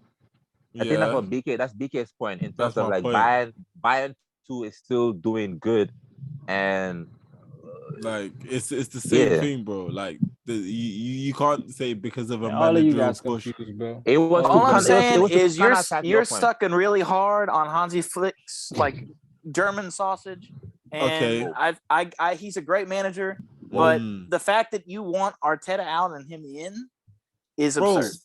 It's wait. Shout out to the Americans. Shout out to all the Americans, bro. Shout out to all the Americans. But then wait, let me ask you this. Like, have you never actually seen Arsenal play good? Is that why you think Arteta's like the saving grace of Arsenal? Like, you do know there's other managers. The greatest thing ever. Wait. You do know there's other managers out there that we could have had 4 or 5 years ago that would have changed the way we could have got Pep Guardiola, we could have got Klopp when Arsene Wenger was still here. You need to understand that you think just because Arteta finally now is doing what me, who's been demanding for 5-6 years ago, you think now I have to sit there when demanding it too. No, but you are just blind to the fact that I still can't hold this man to the highest value point is. I need to know that the other guys that we missed out on is not going to be the same situation where come 2-3 years down the line we still ain't done shit, bro. Because I need to do shit simple as bro. And I'm not gonna sit here. How long did it take? Well, no, he asked me a question. You've been cutting at the end of the day, and I said it. Remember last season, you man sat here telling me, "Oh, you lot are gonna get fooled." I said, "No, we're not, bro." Because I just you man sat here and said, "No, you lot believe you're gonna do it. Why don't you want to believe?" Trying to tell me how that's I don't know. That's not down to Arteta. No, I mean it's all or nothing, no? Listen, it is because at the end of the day, we let Alba go and did not replace him. Stop this, man. You lot are like, Alba had 4 goals when he was leaving in the middle of the season. It doesn't fucking matter. It's a body. We lost a body. We lost a body. You man are so stupid. You man are so dumb. Okay. All you're doing is talking. You're not letting us say anything. How is it the fact is? How is it? I'm gonna talk. How is it the fact that now that we got Jesus, we're playing a lot better? All right, BK. How is it the fact? BK. All you're doing is talking. Stop talking, BK. Stop talking. How is it the fact, yeah? How is it the fact that we've got Jesus and we're playing better when we let go of our striker, when we didn't get another striker to at least give? BK has asked like 20 questions and not let us answer any of them. We didn't play well when Oba was there. So what does that mean? But we lost a body. We didn't replace a body that we lost, bro. But that body was dead wood when he was there. When he was, bro, he had a 1.5 bad season, and you're saying dead wood, bro. Yeah, he had like a half. You're saying 1.5 bad season, but you want to get rid of Arteta after two bad seasons, bro. He didn't say get rid. He said he would prefer Hansi Flick in the next week. He didn't say get rid. He didn't say get rid. No, okay, but now you do that. Yeah, don't put words in the All right, okay, listen. Fine. Now you've been ducking my question. Do you think you put Arteta in that Bayern team? Do you think he's not going to be successful? No, he will be, of course. So what's the difference between him and I don't know about that. No, he will be. He will be. Okay, to be fair, that's a very different situation. Think about how many. If you put Ole Gunnar Solskjaer in that Bayern Munich team, they'll do good as well. So what does that mean? That's what I'm saying. Think about how many bad managers Bayern have had. Yeah, you can literally count how many bad managers Bayern have had in one hand. Almost every manager that's gone to Bayern has one. What's it called? The Joseph, who's that guy you said from Frankfurt that went? He went and he struggled, and that's a decent manager, and he struggled at Bayern. I thought they would do good. I just want to clarify one point that BK made too, right? And this not to take it away from what y'all been saying. Like Klopp and Pep would have never came to Arsenal. So like, yes, they would have. Yes, they would have. Don't do that. Don't do that. Yes, they would have. Don't do. And yeah, chill, man. Don't do that. They actually would have. No, relax. Relax a sec. Arsenal. Relax. I don't know if Pep would have. I don't know if Pep would have. But Klopp no, one of them. No. Let's not do one that. of them would have. Pep would not have come to Arsenal. Klopp would come to Arsenal if the time was right. BK, answer this. Do you genuinely think Pep is coming to an Arsenal team that's spending no money, whose record signing was 42 million Ozil? Do you think Pep's coming to that? I literally said, yeah. I literally said Klopp would come. Klopp wouldn't come too, bro. Let's not lie to ourselves, bro. Nah, Klopp will come. Klopp like a challenge. These man are silly. Arsenal is a good project. I don't know why not at that time. What was different from Arsenal after Emery than Liverpool whenever Klopp showed up? Yeah, exactly, bro. Like, you crazy. No, not for you. What are you talking about? That's for you. No, that's for you. Who? You? Mohammed, that's for you. No, I'm saying that Klopp will Wait, come to you Arsenal. talk you talking to me, Joseph? Yes, I'm saying Joseph, Bro, Joseph, you don't know who first of all, he's coming to a team that has history, bro. A team that has won something. Like Liverpool and Arsenal, you can't compare them, bro. Like, why not? Liverpool is a bigger club than Arsenal. Wait, Mama, shut up. Wait, why not? You want me to answer or you want me to shut up? Which one? Yeah, no, genuinely, answer the question. I'm telling you that Liverpool is a bigger club than Arsenal. No, at the time? But we have not talked about any of the games. Liverpool that had facts. At what point? What are you talking about? What are you? A Liverpool team. This is what I get for me liking another manager. Hold on. At what point is Arsenal better than Liverpool? A Liverpool team that had never won the league, you're saying is a bigger team than Arsenal at the time? Bro, yes. Because they've gotten closer than you guys. Say that. Right. All right, let's talk about Haaland. Bro, amen. Haaland. I've been waiting for this. Let's talk about Haaland. Let's make it current. Just make it current. You know, we have to turn him a little bit. Let's see. Well, okay, so there's 3 Arsenal fans, so they don't really count. So Lulu, you think Klopp would have went to Arsenal instead of Liverpool? 100%. Klopp. If instead of Liverpool, he would have went to Arsenal. Yeah, he could. There's a possibility where he could have gone to Arsenal before Liverpool. 100%. If Arsenal would have came for no. Listen, I'm telling you, there was a 2-year period where we won the FA Cup with Arsene Wenger, where that was the only year he should have left. That was literally, I think, a year and a half before Klopp. I swear Klopp took that little time off or something like that, maybe. Or maybe I was wrong. Maybe I'm wrong in it, but I remember there was a time where he was like the main guy we were linked with to take over Wenger, but then Wenger signed the 2-year extension.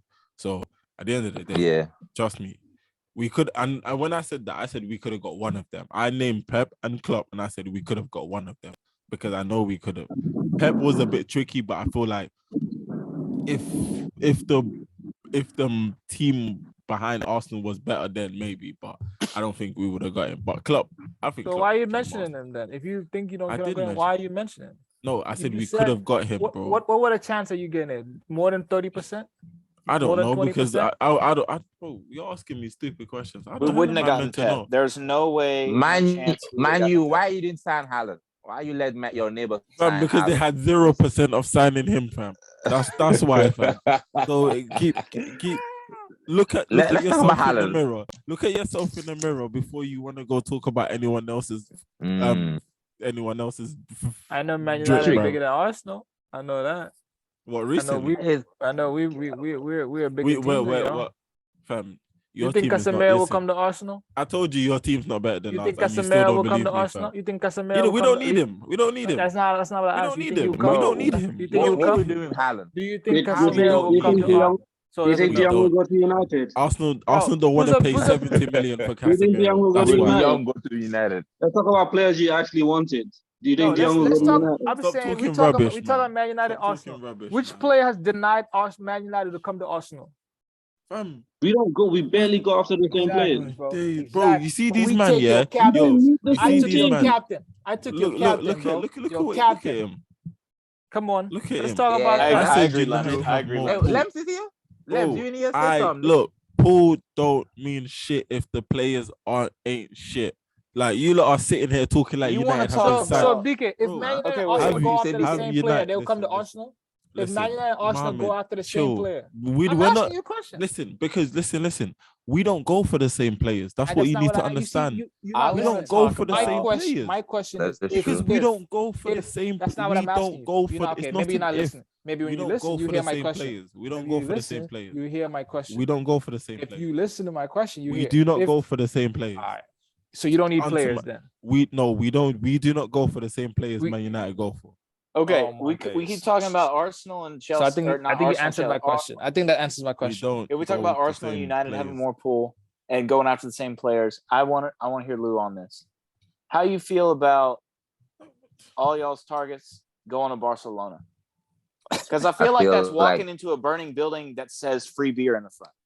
Like That's a good analogy. That's very good. That's very good. And I think it's a blessing in disguise, if you ask me. The only player that I'm a little bit upset about is what's his name, the winger. Rafinha. That's the only one where I'm like, damn. Wow. Of course, y'all were only going after him because we went after him. So, like, I don't know. Well, we did beat y'all in the race, but Well, yeah, because y'all bid like 5 BK, million relax. more, and Leeds BK, accepted relax. You didn't beat us. Sit back. Barca beat I'm like, Dortmund. I can't hear you, Caesar. Where are you? I'm like, relax. Let's talk about Haaland. Let's talk about Haaland and Man City, right? I know. No, NBA is not here to defend Man City, but those are my son. Man City, that's my son. So I will introduce Man City so y'all can talk about Man City. Haaland coming in, hat trick, Crystal Palace. I thought Crystal Palace was gonna beat Man City. I thought they was gonna do it again 2-0. I'm like, oh yeah, I must be on MBO's ass. But then second half came. They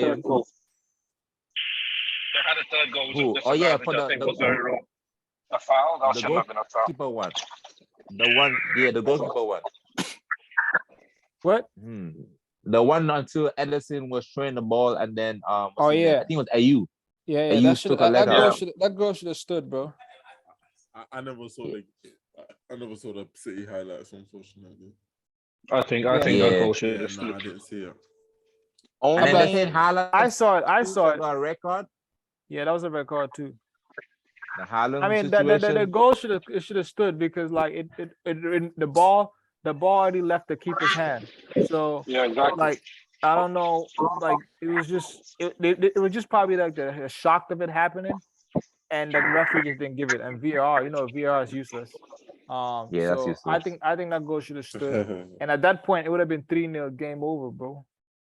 But to be fair, everybody. Whoa. Oh, this nigga Lem's here, huh? Mr. Lems, what's going on? Is my internet shit or is it everyone else's internet? No, it's your internet and shit, bro. But anyway, can you guys hear me? Yes. Yeah, we can hear you. We can hear you. No, I was saying, like, to be fair to them, the corner they scored from the Stones' own goal, Ayew did elbow Cancelo in the face, to be fair, and they scored from the corner. So I don't know. There's one of those where it's like the referee, when they know they've made a mistake, they would compensate kind of thing.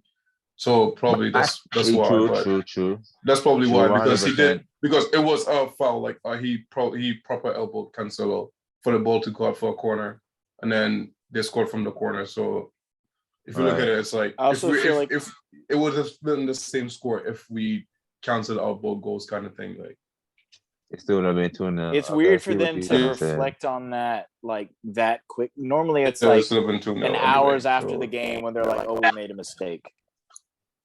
Yeah, like you should have given that. And that Haaland thing, I don't even think Haaland got a card for that. He should have been sent off, bro. Nah. I didn't see that. I think he got a yellow card. What did he do? No. He kicked the guy. I think he got a yellow. The high foot. It was the one until Anderson was trying to head the ball, and then Haaland put his foot. But to be fair, Haaland was trying to control the ball. No, bro, Nani got a red card for that. We've seen Nani get a red card for that, bro. You see Nani get a red card, bro. I'm still salty about a Nani red card because Liverpool, Real Madrid would have lost. We don't care about Nani, fam. Bro, you talked about a lot of things with United, bro. Let's just be honest, right? But when it comes to Haaland, do y'all feel like the league is kind of favoring Haaland, yo? Because the way they talk about Haaland, man, he's just a... he's a baller. He's a baller. I'm not gonna lie. That was the nastiest hat trick I've seen in recent years. Yeah. No, that convinced me that he might pull a lot of goals this year. That game convinced me for sure. I just shut up. I haven't said because about Haaland no more. Really do much, but he still got a hat trick. You know what I mean? It's just like, he had 8 touches in each half. He had 8 touches in the first half and 8 touches in the second half, but came out with a hat trick. Cares, bro. Like, shut up. No one cares. niggas is not impressed. Mr. Brentford scored 4 against us and then lost to Fulham the next week. I'm not impressed. Of course you're not, fam. But he never lies. He never lies. Because you might have no striker, bro. Of course you're not impressed. We have players. So you're not impressed with Haaland? We have players that won't go to Arsenal. I know that. United should just go for it. If Haaland went to United and did the same thing, he'd be like, "Oh, Haaland."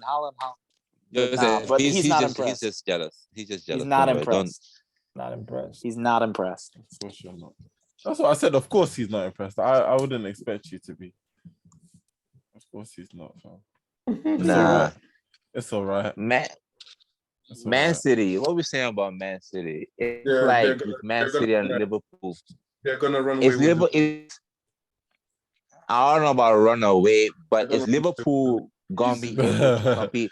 So pretty much it's a 3-horse race. It's a 3-horse race between Arsenal, Man City, and Liverpool. I agree. Lulu, you know why I say don't put us in there. Don't put us in there. Why I say this, Why not? Why not? The Crystal Palace game, Liverpool versus Crystal Palace. They went down. They couldn't respond. Look at the way City responded. Like they City could bring in like team that could have done that. Gundogan, they brought in Alvarez. They changed like to a 3 diamond. I don't know, whatever formation. It's just because like what City can bring from the bench and the way they can control games, Liverpool can't do that. So it's just like I was watching those 2 Crystal Palace games. I'm like, yeah, like that just sold it for me that Liverpool, City are going to run away with the league. City are the only team in the league that could have done that against Palace. Oh. But Man, you agree? I said Man U. I said, yeah, you agree? I said Man U. I mean, you don't agree? I don't agree, bro. I don't agree. But we're not talking about Haaland, bro. We're talking about the game, bro. I just think that I don't give a fuck, bro. Fuck, I don't want to talk about Man City, son. You starting to sound like Daniel. Why is that? What happened? Bro, you're on a Premier League. What do you mean? Podcast. What happened? Really? You don't want to talk about Man City. I'm trying to figure out why you don't want to talk about City. What happened? I just think it's irrelevant. No one really cares about them, bro. Bro, they won the league the last 5 feet of. They won it 5 and 4 in 4 years. No, wait, sorry, 4 and 5 years or 5 and 4. That's what I said. Let me say crazy shit, bro. No, some shit 5 and 4. 5 and 4 is impressive, bro. No, but it's 4 and 5. 4 and 5. They're irrelevant. Bro, if City keep this up, they'll overtake United in terms of titles, like in the next 10 years or so. What did you say? If City keep this up, they're gonna overtake United. To overtake United, man. Yeah. So, I mean that is a possibility. I see why not. If Usain Bolt carried on, man. If Usain Bolt laced up his bolt, if he would have tied his lace, he might have ran a little faster to break the record. If Putin died a couple months before, there will be no war. The thing is, it's still relevant. If this girl texted me back, I would have been at her house by now. You know what I'm saying? Like, who gives a fuck? Eat butts and bro. Like, no one cares, bro. You know these hypotheticals. Bro, this is sad. This is so sad. Like, I'm sorry. This is so sad. Yeah, but I talked to him, man. Say the truth. No, I'm waiting for you to say the truth. Yeah. No, but you can hear the depression in his voice. I don't even want to keep doing it. You can literally hear the depression in his voice. That is crazy. I would hate it. I would hate to see my rivals dominate me like that, bro. Wait, how many titles does City have? City have like 5 or 6. United have what? 13? United have 20. No, they have 13. Titles. Oh, Premier League, yeah. Yeah, Premier League titles, 13. So that's all I'm saying. You think that, yeah. But anyway, back to the game. Look at his face. I know. Oh, Oh, it's fine, man. We're on. Whoa! What we doing? You literally just said they have double the amount they have, and you. It's a therapy session. Hey, do y'all feel like speaking of therapy, do y'all feel like Toure was underappreciated? Bro, did y'all see the Champions League draw, by the way? Talk about Toure. Nah, hold on. Fuck all that. We're talking about that. I mean, what we should really talk about is, did y'all see the Pogba situation that I texted in the group? What happened? That situation. So they saying that there's been he's being blackmailed, bro, by his childhood friends, and apparently his brother Mateus is part of it. You know, they used to come scout him at like United, look at him, like fucking stalk him pretty much, and now they're demanding like 13 million. And his brother, bro, his own brother is part of that, bro. So the police are involved right now. You know what I'm saying? He had to. Apparently he was paying for one of his boys to stay at like one of these apartments when he was at Manchester, but then like someone used his credit card for almost like 200K. So he kicked him out. He found it was still from him, so he kicked him out. But now they trying to blackmail him for 13 million. And your own brother, bro, that shit is crazy. I mean, look, I've had my fair share, bro. I mean, would you help what? His brother? No, United. Would y'all help Pogba? No, I've always told you, like, I outside of Man United, I think, like, bro, Pogba is an inspiration, bro. That guy, if you look at Pogba's family, he looks just like our family, bro. It's inspiration. Like, 100%. Bro, the way you talk about him. But there's a difference. There's a difference between when I'm talking about a United player and you're not pulling your weight as a United, but as a person, bro, the man, like, bro, what the man has done, a World Cup winner, bro, like these things you have to understand that, like, and you draw inspiration from that. And I told you, as a person, I love and respect Paul Pogba, bro. But I just felt like from a Man United perspective, he just made wrong decisions and he listened to the wrong person. But I don't hate him as a person, bro.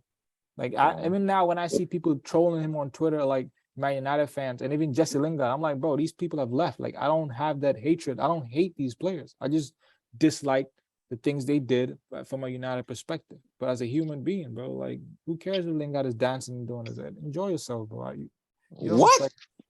No, that's what I'm saying. He's out of Man. You're not listening. Let's talk about the game. This guy. Let's talk about the game. Let's talk about the game, yo. Let's talk about the game, bro. Let's talk about the game. Hey, before y'all get into this, I gotta go. So hold on. What's your player for the week before you leave? Player for the week. Holland. Simple. Fraud. Fraud of the week. I think that's the simple answer. All right. Fraud of the week. Oh, fraud of the week? This guy. Oh, okay, let's see. Brendan Rodgers. And you're still standing on the fact that Ian Wright is better than Harry Kane, right? Don't change that. Yes. All right, thank you. Assalamu alaikum. All right. Okay. So Crystal Palace. Again? Let's talk about Crystal Palace real quick. Crystal Palace first. I feel like with West Ham, it's not really looking good for West Ham. I know it's early days. Crystal Palace inside West Ham. No, I'm trying to say. Let's talk about Crystal Palace and then said West Ham. You know, you gotta listen, my brother. You gotta listen. I'm trying to paint you a beautiful picture, right? You're building it. Yeah. You gotta build it sometimes. You know, you can't just go and be like, You know what I mean? You gotta build it. You know, with Crystal Palace, right, and you know West Ham, they have a shaky start to the season, and the reason why I bring on West Ham is because West Ham recently has been considered a team that would finish right above the top 6 type situation, you know. And I feel like it's looking like Crystal Palace might be that next team to try to finish right next to the top, right after the top 6, or even enter the top 6. Nah. I see what you're saying. I don't think it's Crystal Palace. Wrong team. I think it is this season. Because to be fair with Crystal Palace, like from last season to this season, like they've had a tough start. They played Arsenal, Liverpool, and City, and they played really well in all 3 games. Where they could have both won every single game pretty much. Right. Like against the top teams. Like, so it's like it's a exciting project, but like and to be fair, like I would have been like, maybe I'll chill till next season to see. But because of the way they ended last season and the way they've started, it looks good. Because West Ham, it was like, I don't know, West Ham last season, they look like you said, they look like they would have been.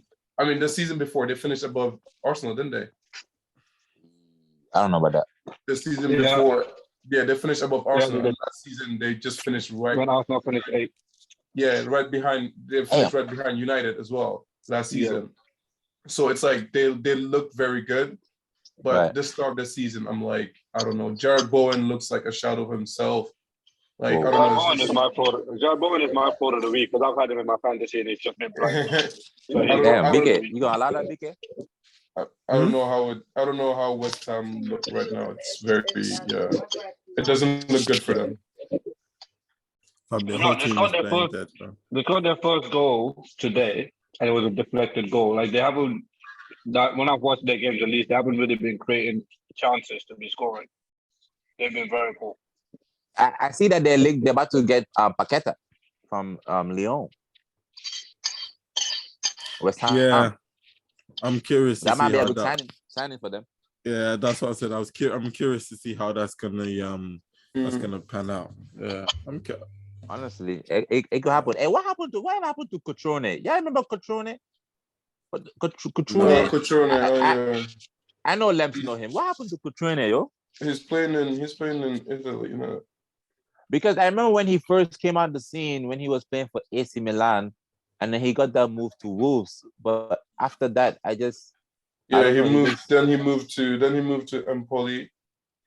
Right. And he went Wolves, then Fiorentina, then Wolves, back to Wolves, then Valencia, then Empoli last season. He scored like 3 goals, I think. Now he's back in Wolves, but he's gone. But anyway, I wanted to bring him up just because I don't know. He came to my mind recently because Wolves, they're struggling with a striker. They're struggling to score goals. And I was like, damn, I remember they had Cotrone. I don't know what happened to Cotrone. To be fair, they're creating a lot of chances, but they're just not finishing it. A lot of chances. Today the game was good though. It was very back and forth. It was very back and forth. I didn't watch that game today. That one. It's very back and forth. It was open, like chances everywhere. Yeah, I didn't watch the Wolves game. I know Maxima scored a nice goal though. Oh, Sam Maxima? What did you say? Yeah, I saw his goal. I didn't watch the Wolves game, but I saw the Maxima's goal. Yeah, I watched the Wolves game. That's the one I watched today. I watched the Aston Villa one. They fucking terrorists. I hate that boy Jared, but I'm glad he's suffering. What happened to Aston Villa? I don't know, bro. Like I just feel like it's like they had this stat that's saying that Gary Neville has a better win percentage than Gerrard. That's all I have to say. That's all I have to say. Gary Neville has a better win. You know the thing about Mohamed is, Mohamed is a United fan through and through. But to be fair, Mohamed does have a point where all of his ball knowledge is. I'm so glad it's just slow motion. No, but to be fair, what Mohamed's saying is right because the English. No, I know you have a point. I completely agree. Gerrard is dead, but the reason why Mohamed doesn't like Gerrard. And the reason that everyone else criticizes Gerrard is different. And that is true, yeah. Like, you think there's a little bias in there? You nitpicking stats, bro. You know what I'm saying? You nitpicking. All I'm saying is facts. It's the Factz podcast. And all I say is, I just speak the facts. That, Gary Neville has a better win percentage. All I'm saying is the reason that you. But what about the game? Criticizing Gerrard. But what about the game? Like what? Play for Liverpool. Like that's it. Yeah, what happened?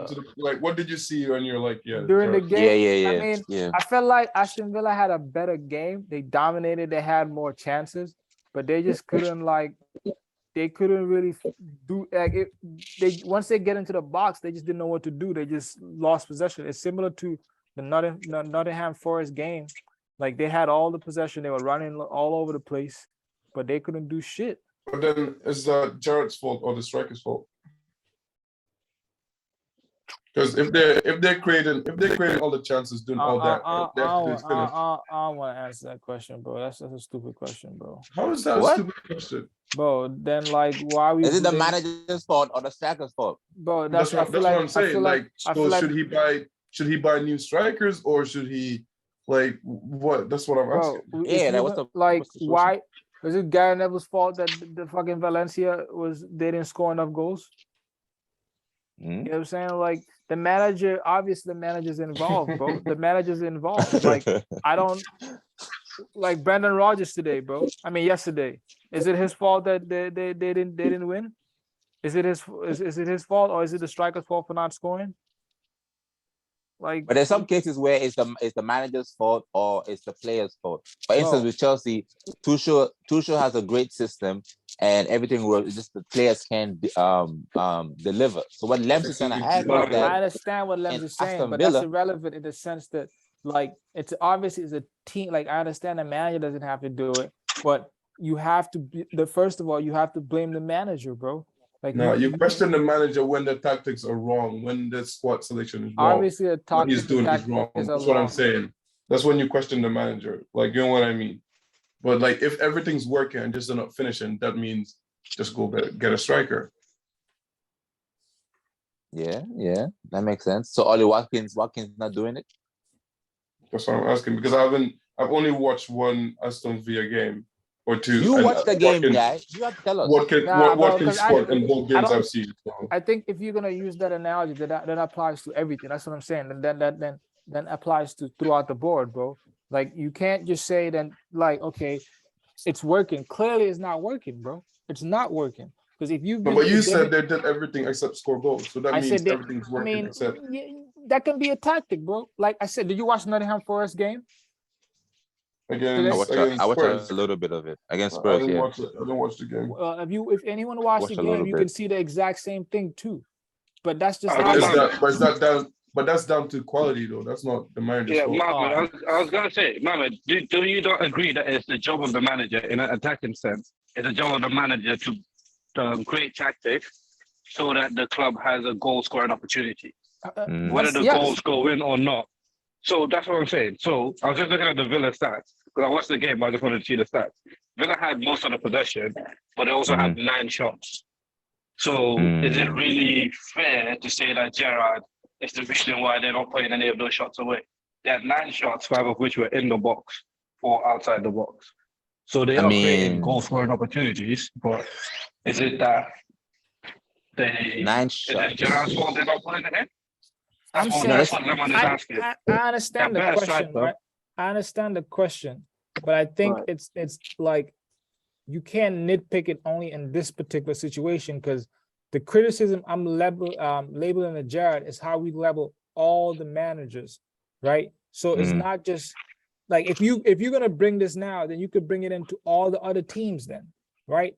Teams play well, bro. You should. No, because play well. Because I say Tuchel would. I said it like at the start of the season. I think Tuchel would get fired because the way he plays and the players they brought in like Sterling and shit. Exactly. They don't match up. He plays. You know what I mean? Really good team, but these players don't match. You get what I mean, Lulu? Like, is that fair for me to say? You know what I'm saying? You know what I'm trying to say? That's why I say he's going to get fired. Because his tactics don't suit that. That's fair. Yeah, but you get what I'm trying to say. That's what I'm asking. I'll not get into the detail.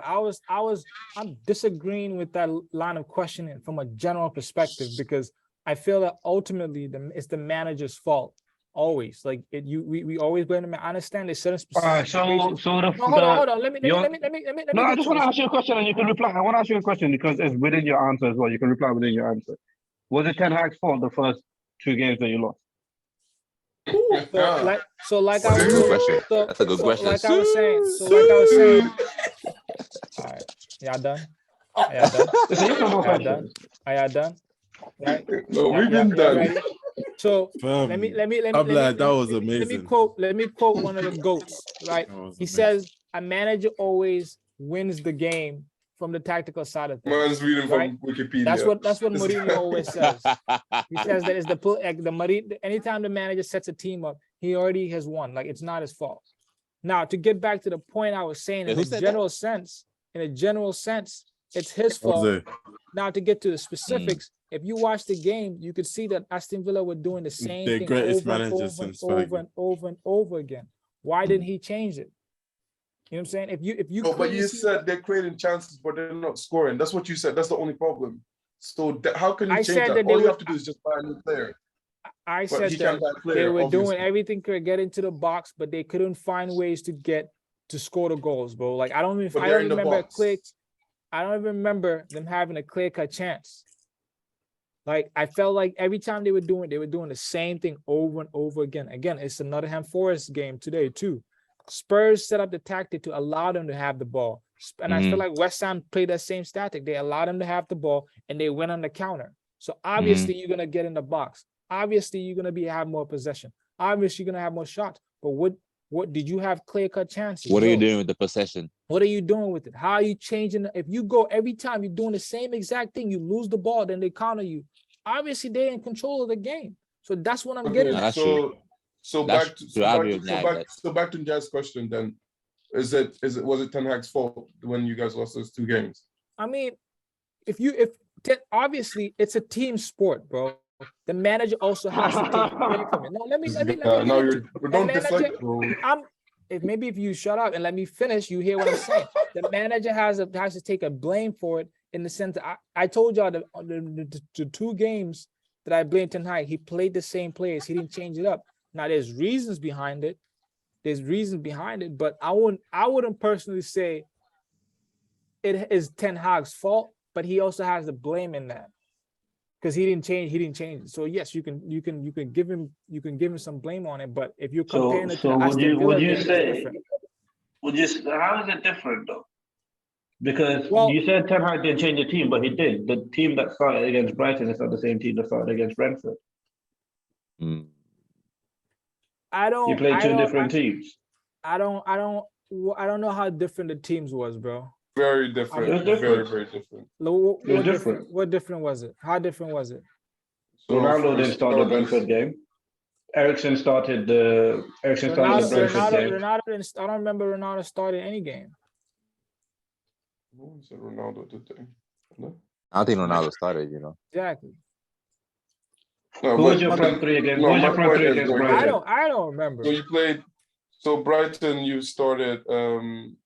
Brighton started Gallo, Maguire, Martinez, Shaw, McTominay, Fred, Sancho. There was no striker. Yeah. Rashford, Ericsson, striker. Yeah. And in the second game, you started Ronaldo, striker, Rashford, winger, Bruno, Sancho, Fred and Ericsson now. Looks like the backline is still the same. But now Ericsson went from a striker to a 6 now when Ronaldo started, and you dropped McTominay. So that's like what, 3-4 changes? Yeah. Yeah. So was it Ten Hag's fault then? Because you said they should change it up. He switched it up and they still lost. That's what I'm saying. There's things where it's like because I didn't watch the game. Like I said, I didn't watch the game.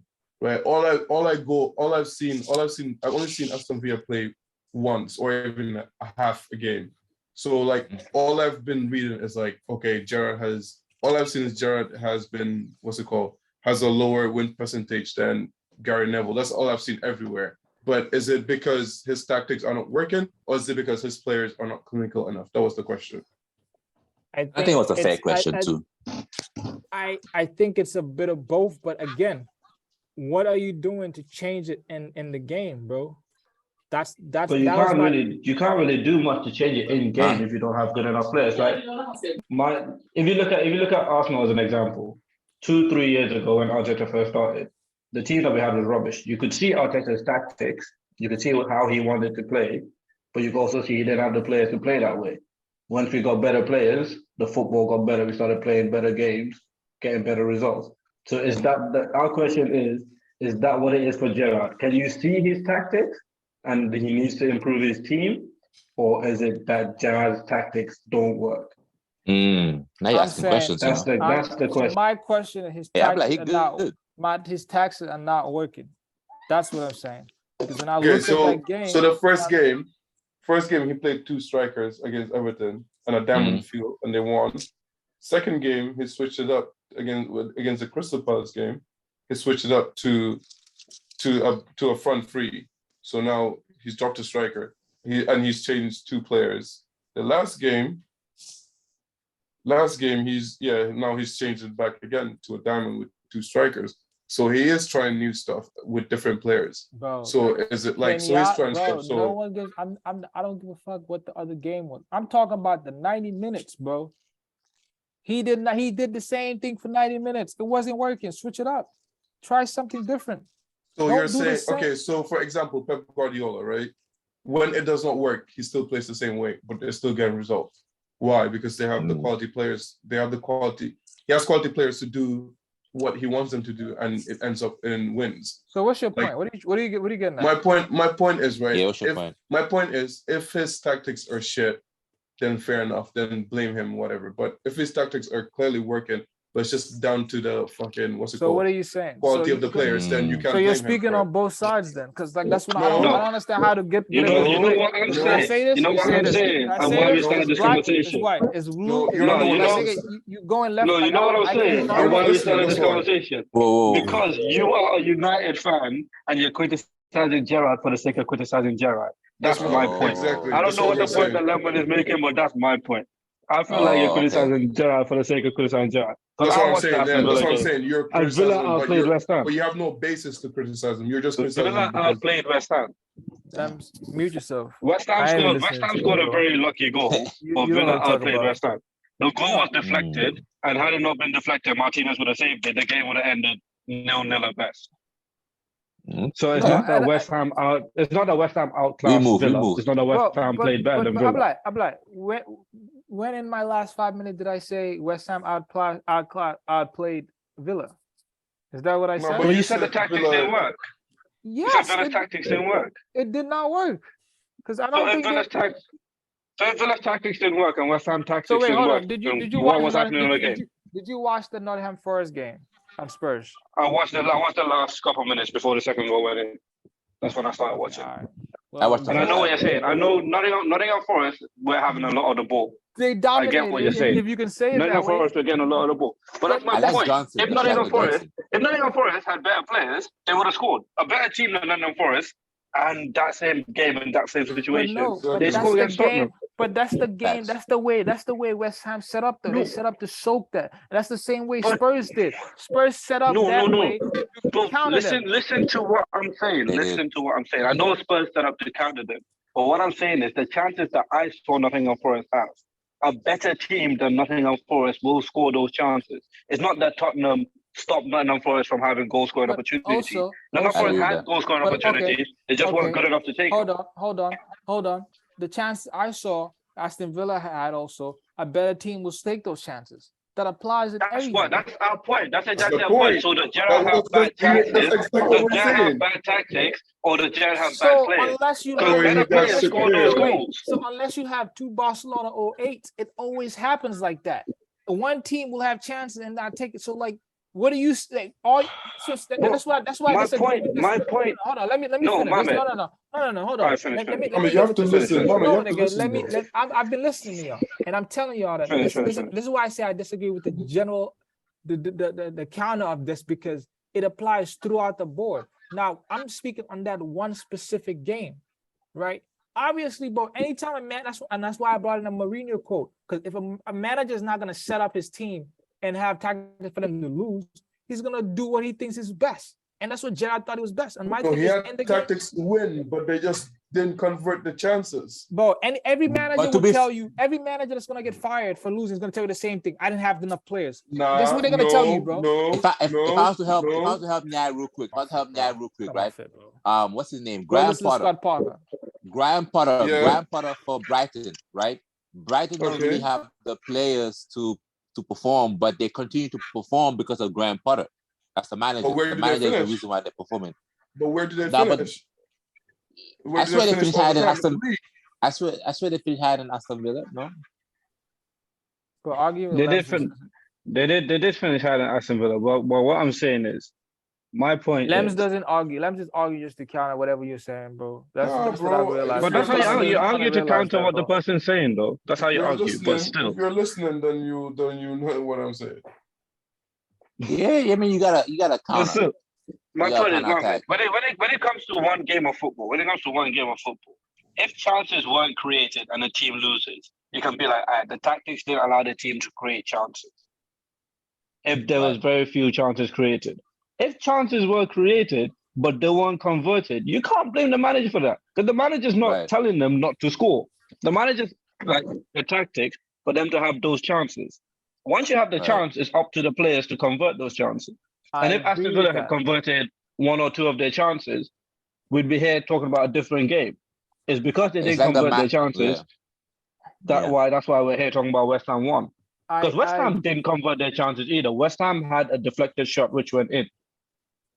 Oh, really? Okay. I agree with your statement 100%. Okay. But I felt that last time I felt like West Ham had more control. I understand that Aston Villa were countering them, but I feel like they had more control over the game throughout. Because I feel like they were going for the counter, and anytime they had counter, they were more dangerous, bro. Their counters were more dangerous than the one Aston Villa had continually pressing them. Am I right or wrong?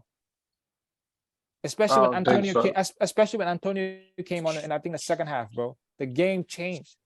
But Aston Villa were pressing them. They had more of the chances. They had more of the ball. But I never felt like they were really about to score. I felt like every time West Ham had the counter, they might have scored, and that's where I get with the control side of things. Okay, I don't know. Maybe we're watching a different game because when I was watching it, I didn't see West Ham score. To be very honest. Well, West Ham had one shot in the box, by the way. Yeah, I did not see West Ham scoring at all when I watched the game. We move. Let's talk about what's it called? La Liga. Let's talk about La Liga. Let's talk about Harry Kane about to break Andy Cole's record. Actually, can we talk about that? Can we talk about that for a minute? Because Lems, I get your argument about winning trophies is not enough, right? It's not just not winning trophies is not enough. You can't just say like, oh, where these trophies. It's not a basis for an argument. Okay, it's not a basis for an argument, yeah. But I want to ask you this, yeah. Shearer, Henry, Rooney is on that list. I was looking at that list today. Who are the other players on that list? Because I was looking at that list today, and I was thinking, when you're naming the top, let's say top 20, top 25 players, a lot of the players on that list, I don't think about. Okay. A lot of the players on that list, I don't think about. Like for top 10 strikers? Not top 10, let's say top 10 strikers or top 20 strikers or whatever. A lot of players on that list, I don't think about. So not now, because now we're watching Harry Kane play. We see how good Harry Kane is. But do you think 10, 20 years after Harry Kane has retired, do you think people are still going to be talking about how good Harry Kane was? Bro, I think people are going to be putting him on that list. Personally, I think people will over-exaggerate where Harry Kane should be. Because I have him as the 5th best, right? Over-exaggerate. As in... Bro, listen, bro. Let me finish. What I'm saying is right now, because of recency bias right now, like where we place like the players of like the SCN. Do people even put SCN in the top 20 midfielders? Like exactly. And you know what I mean? Exactly. But because of recency bias, they're gonna put probably like Fernandinho. You know what I mean? Because of recency bias. That's what I mean by Harry Kane. They might even over-exaggerate where he's supposed to be because of recency bias. Now, for me, I have him as my top 5 strikers in the Prem, from what I've seen, because I'm not gonna count like people from 1998 and shit, because I haven't seen them. But for me, World War and stuff, yeah, exactly. For me, what I've seen, he's top 5 for me. It's Henry. It's Henry Rooney, Aguero. What's his name? Harry Kane and Shearer for me. That's what I'm saying. Okay. See, that's my point. So you're putting Shearer 5th, right? No, that's not. Okay. That's not in order. Okay. Yeah, let's just rename it. But genuinely, I was looking at the list today. And looking at a lot of the players on that list. Like players like Robbie Fowler, Jermaine Defoe, they're on that list.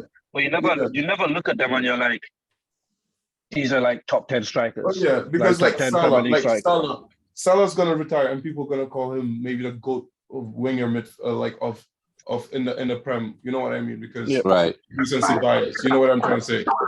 Yeah. I personally don't think anyone's gonna over exaggerate Kane as one of the best midfielders. Bro, kids right now. I genuinely think they will, because Kane has beaten the trophy. Kane has beaten the trophy allegations, like the non-trophy allegations. Even though he hasn't won anything, people still rate him as a top striker. If he have his contract runs out in 2 years, right? If let's say next season, let's say City didn't buy Haaland, right? And then he goes and then he goes City. That's a wild if. That's a wild if. That's a wild one. No. Let me finish. My point is, if he went to City and won 3-4 trophies, no one's gonna say, "Oh, he hasn't." You know what I'm trying to say? Like everybody would. That's what I'm trying to say, because he still has the chance to. He still has the chance to move to Real Madrid, because this might be Benzema's like last season, like, or like, you know what I'm trying to say. You get what I'm trying to say? I feel like sometimes y'all don't understand when we're like, when I'm arguing with the realities, bro, of what we're dealing with in realities. But when you start creating this if and buts, then you can make a point. That's what I'm saying. But there's a reality he could go to Real Madrid, though. There's a reality. No one's denying that, bro. No one like. So you're saying Giroud is better than Harry Kane because that's trophy. You see, this is what I be saying, bro. This nigga always be doing this dumb shit, bro. I don't even want to talk no more. I'm honestly like fed up at this, bro, because like no one is saying that, bro. Like we've always been talking about two players, bro. Like, and he then switches like, oh, Fred. No one is saying that, bro. Right? But my point is, when we're comparing footballers, don't use comparing them as individuals. You say comparing them as individuals. No one's denying that, ability-wise, what they can do. You can't tell me what I'm gonna do. First of all, we're talking about two players, right? We're talking about two players, and I'm sticking on those two players. And anything I talk about, I'm talking about those two players. It's the Drogba and the Kane thing. That's where all these things started at. So we're talking about those two individuals. I'm not fucking talking about Fred. I'm not fucking talking about other people. And obviously, when I'm talking about the other people, like when I'm talking about those two things, I'm considering all these different things. And I told you, when you're trying to pick a one, you have to go with points, right? Yes, Harry Kane has more skill set. That's a point for Harry Kane. I'm considering that. But when I also know that winning counts more than having more skills. Winning trophies counts more. So when I'm giving you points, I'm giving you probably 3 points for that. I'm also considering clutch moments. Right? And I also gave you a stat. If you had a team and you had Drogba and Kane, who was going to sit on the bench? These things I played in my head. And in my head, I'm putting Kane on the bench. That's what I'm saying. But then this thing is going to tell me Hazard, Pedro, all this. Talk to me. Lulu, the question wasn't who has a better legacy. Legacy, that's when you count trophies, right? Yep. Yeah. Right? When I compare players, I compare skill set and what ability. That's what I compare players. When I say legacy, attributes. When I say legacy now, then you can talk. You say who's a better striker, bro? That's what we say. Striker is a player. Striker is not legacy. But striker is not legacy. Striker has ability. Trophy's not okay. Vardy has a better legacy than Harry Kane in the Premier League, and I'll die by that. I mean, yes, again, that's a point. Exactly. I'll add that. I'll add a point. Because that is legacy. That is legacy. But Vardy is not a better player. No, but you can't say that Vardy is a better player than Harry Kane. That's my point. That's level sports. Ask me who's better, Kane and Vardy. Who's better, Kane or Vardy? I'll say Kane. Yeah, he's a better player. But even though you're Vardy, contradicting yourself. Bro, and that's what I'm saying. You don't listen, bro. I never said if you win a trophy, you're automatically you're a winner, bro. That's what you're sick in your head. You're stuck on that.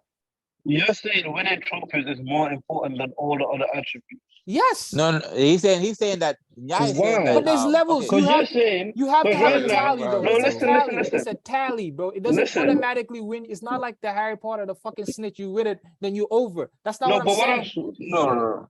Mama, listen to me. What I'm saying is, you can have a player that's better than another player, but because one of the players has won trophies, you're saying that he's better because trophy is just +3. That's what I'm saying. You're not listening. That's not what I said. That's not what I said. That's not what I said. That's not what I said. You're not. You said trophies count more. Yes, you said trophies count more than other counts abilities. more doesn't mean it automatically gives you the edge. That's not what I'm saying. Okay. No, but that's what I'm saying. If you have two players, that's what I said. If you have two players that are similar in attributes, if you have two players that are similar in attributes, one of them has won trophies. That does not give that player the outright say that he's better than the other one because he's won trophies. Because we've seen people be carried by their teams. We've seen that. We've seen trophy-winning players that are carried by their team. Do you know the number of players that have Champions League medals that didn't play Champions League football? Yeah. You can't just put that. That's true. But in this specific, that's what I say. Y'all create these imaginary situations. No, y'all create imaginary situations when I'm talking about when I deal with realities, bro. And that's why we're always gonna have problems because y'all create. Okay, can I finish my point? Mama, I am talking about reality. I'm talking about reality because if let's say we're comparing Phil Foden to Bukayo Saka. You just gave me Vardy and Kane. I told you Kane is better. You just told me Vardy and Kane. Listen. Because Kane is a lot better than Vardy. But right now, compare Saka to Foden. Foden's won something, but that doesn't make Foden better than Saka. Even though they're very, very similar in attributes. If you ask me, Foden is better than Saka. Don't do that. I'm saying Foden is better. And one of the reasons why I say Foden is better is because he contributed to winning. Mohamed, but you said Kane has you said Kane is a better footballer than Drogba. You said that at the start. Yes. You said so then that's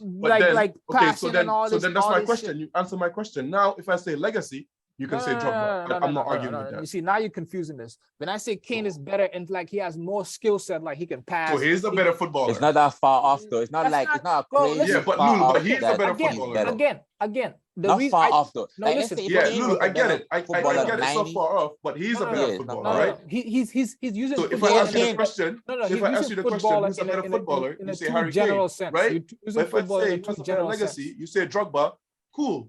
No. You're using football in a general sense. No. Let me finish this sec. Because now, who has better defensive attributes, right? Van Persie or Rooney? That's what you're doing right now. But when you're saying footballer and you're trying to Rooney is a better footballer than Robin Van Persie. Listen, let me finish. I'm not talking about that, bro. I'm comparing Harry Kane and Drogba in terms of in being a striker, bro. That's what I'm comparing them on. I don't give a fuck that Harry Kane has more better passing attributes. I don't care, bro. Because at the end of the day, okay. So who has more goals? Let me finish. At the end of the day, the reason Harry Kane's gonna sit that bench and Drogba's gonna start. It's not because of his passing attribute, because at the end, when it counts, when I need my players to score, Drogba's gonna do it, and I know that.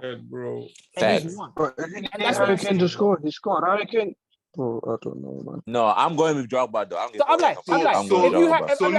If you had one spot left, Drogba or Kane, who are you starting? Lulu, if you're playing, you're gonna start Harry Kane for the Drogba? Kane, yes. I am taking Kane, bro. They are crazy as hell, boy. Bro, I don't know about that one. Lulu, let's end this shit, bro. Yeah, we gotta move. Lulu, what you say, Lem? Lulu, Drogba's best 3 seasons, right, in the Premier League. Yeah, he goes with this bullshit. And Harry Kane's worst 3 seasons, right?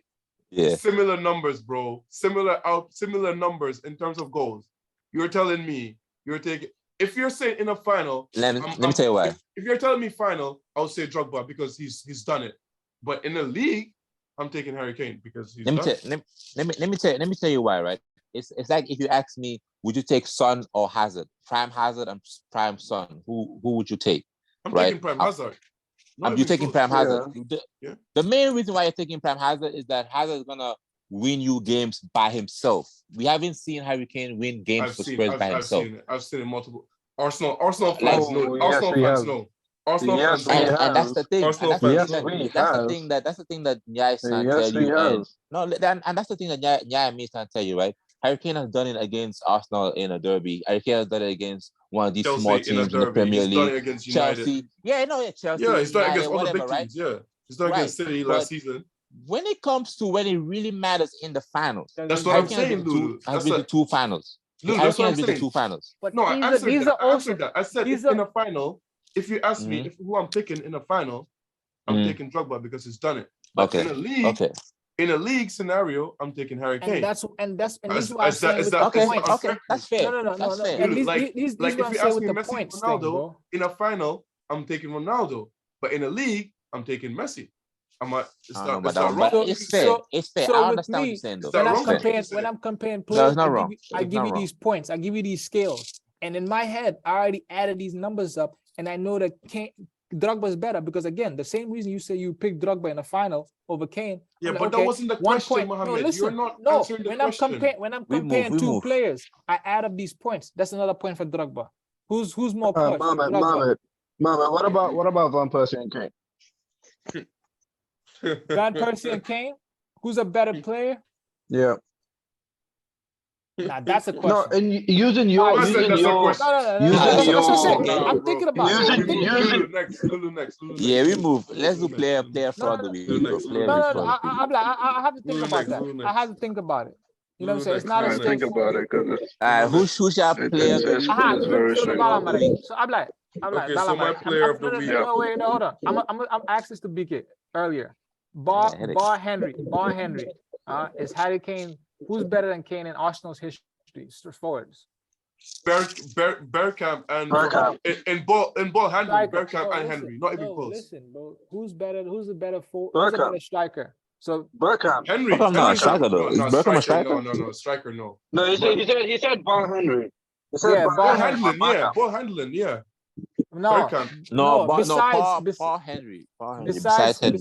Bar Henry. Yeah. Apart from Henry. Striker. No. There's Harry Kane would be Arsenal's second greatest striker. I'm asking. In terms of strikers, not players. Striker. In terms of strikers, not players. Okay, hold on. Harry Kane is the second best striker to play in North London. Hold on. The same comparison you're doing Drogba and Kane. That whatever you compare in Kane and Drogba in your head for you to say Kane. Yeah. Besides, Kane. We've already chosen Kane. Let me speak to Ablai Lems. This guy. All right, continue. Whatever you compare Drogba and Kane with, till you said Kane. All right. Bar Henry. Who's better than Kane in Arsenal's history? Oh, is no one. Kane? Okay, all right. I just wanted to say that. Cool, got you. Kane would be, if you're taking North London, as in Arsenal and Tottenham as one team. London in general. Kane would be the second best striker. Yeah, Lems, calm down. Kane would be the second best striker. But let's just keep it in North London because Kane would be the second best striker. All right, cool. Kane has more North London goals. Bro, come on. Okay. Let's do player of the week. I'm not delusional. I love Arsenal to death. Yeah. I love Arsenal to death, but I'm not delusional, bro. I know when teams are better than us. I know when players are better than my players. I'm not delusional. I'm not here saying Arsenal are going to win the league or Arsenal are still in the running to win the league. I know what we're going after this season, bro. I'm not delusional. I say things with my chest. You ain't got to throw shots, my boy. Yeah, I throw shots at it. Bro, you say things with your chest. You say things with other people's chest. The amount of chest you have to do things, it's crazy. The amount of chest you have is unreal. That's true, man. Hey, I'm like, you might as well start. I'm like, who's your player of the week, man? Who's your player of the week? You came ready today. That rain did something to you, but you was under the rain. Man, we gotta find a way to start giving. We gotta find a way to start giving. I should have been thinking about this. The whoever's on here like a fraud of the pod or some shit like that. We gotta find. Bro, I carry. We're not doing that. I carry the conversations in the pod, so don't even start with me. I'm MVP. Yeah, we're not doing I'm MVP every week. But I'll put in the Play work. Play the week. Lems, you know, you get my Play the week. I want to break out. I don't want to. I don't want to pick just Arsenal players. Conversations-wise, I always bring the best conversations in the group. Don't even start. Man, I'm like, go. Nah, you bring the biggest arguments. You bring the biggest arguments, Lems. That's it. Yeah. Lems, you bring the biggest arguments. Yeah, toxic. You mom. Play the week. It's difficult. It's difficult not to give it to Haaland. It's very difficult not to give it to Haaland. I was trying to think about other players, but it's difficult not to give it to Haaland. But I feel like Haaland is an easy answer. That's why I wanted to think about other players, but I can't really think about who else to give it to. But for my fraud of the week, I've got two. One is personal. One is football. The personal one, I told you before, Jared Bowen. I've had you in my fantasy from the very first week. Wow. You've done fuck all. So you're off now. I'm sorry. You're off. Like every game, I'm thinking, right, this is his game to bang. He's done nothing. So he's out. He might not make that My walk up, footballing fraud of the week has to go to Mo Salah. Has to go to Mo Salah because your team, no, listen, your team has won 9-0, right? That's 18 goal contributions. 18 goal contributions. You played 90 minutes. And you didn't get a single one of those goal contributions. Open net as well. And you missed the open net. Yes. I mean, it's a little bit harsh, but okay, fine. Fraud of the week, nah. I think this is like the first time the fraud of the week has gone to a team that's won, but fraud of the week. Yeah, 100%. 100%. That's the I first gotta think about another fraud now, man. You took my fraud. Let's see. Hey, I want to say a quick hot take. Y'all don't have to acknowledge it or whatever, but I feel like Daniel Welbeck, he could make the World Cup, man. Yeah, we're not gonna acknowledge it. We're not gonna acknowledge it.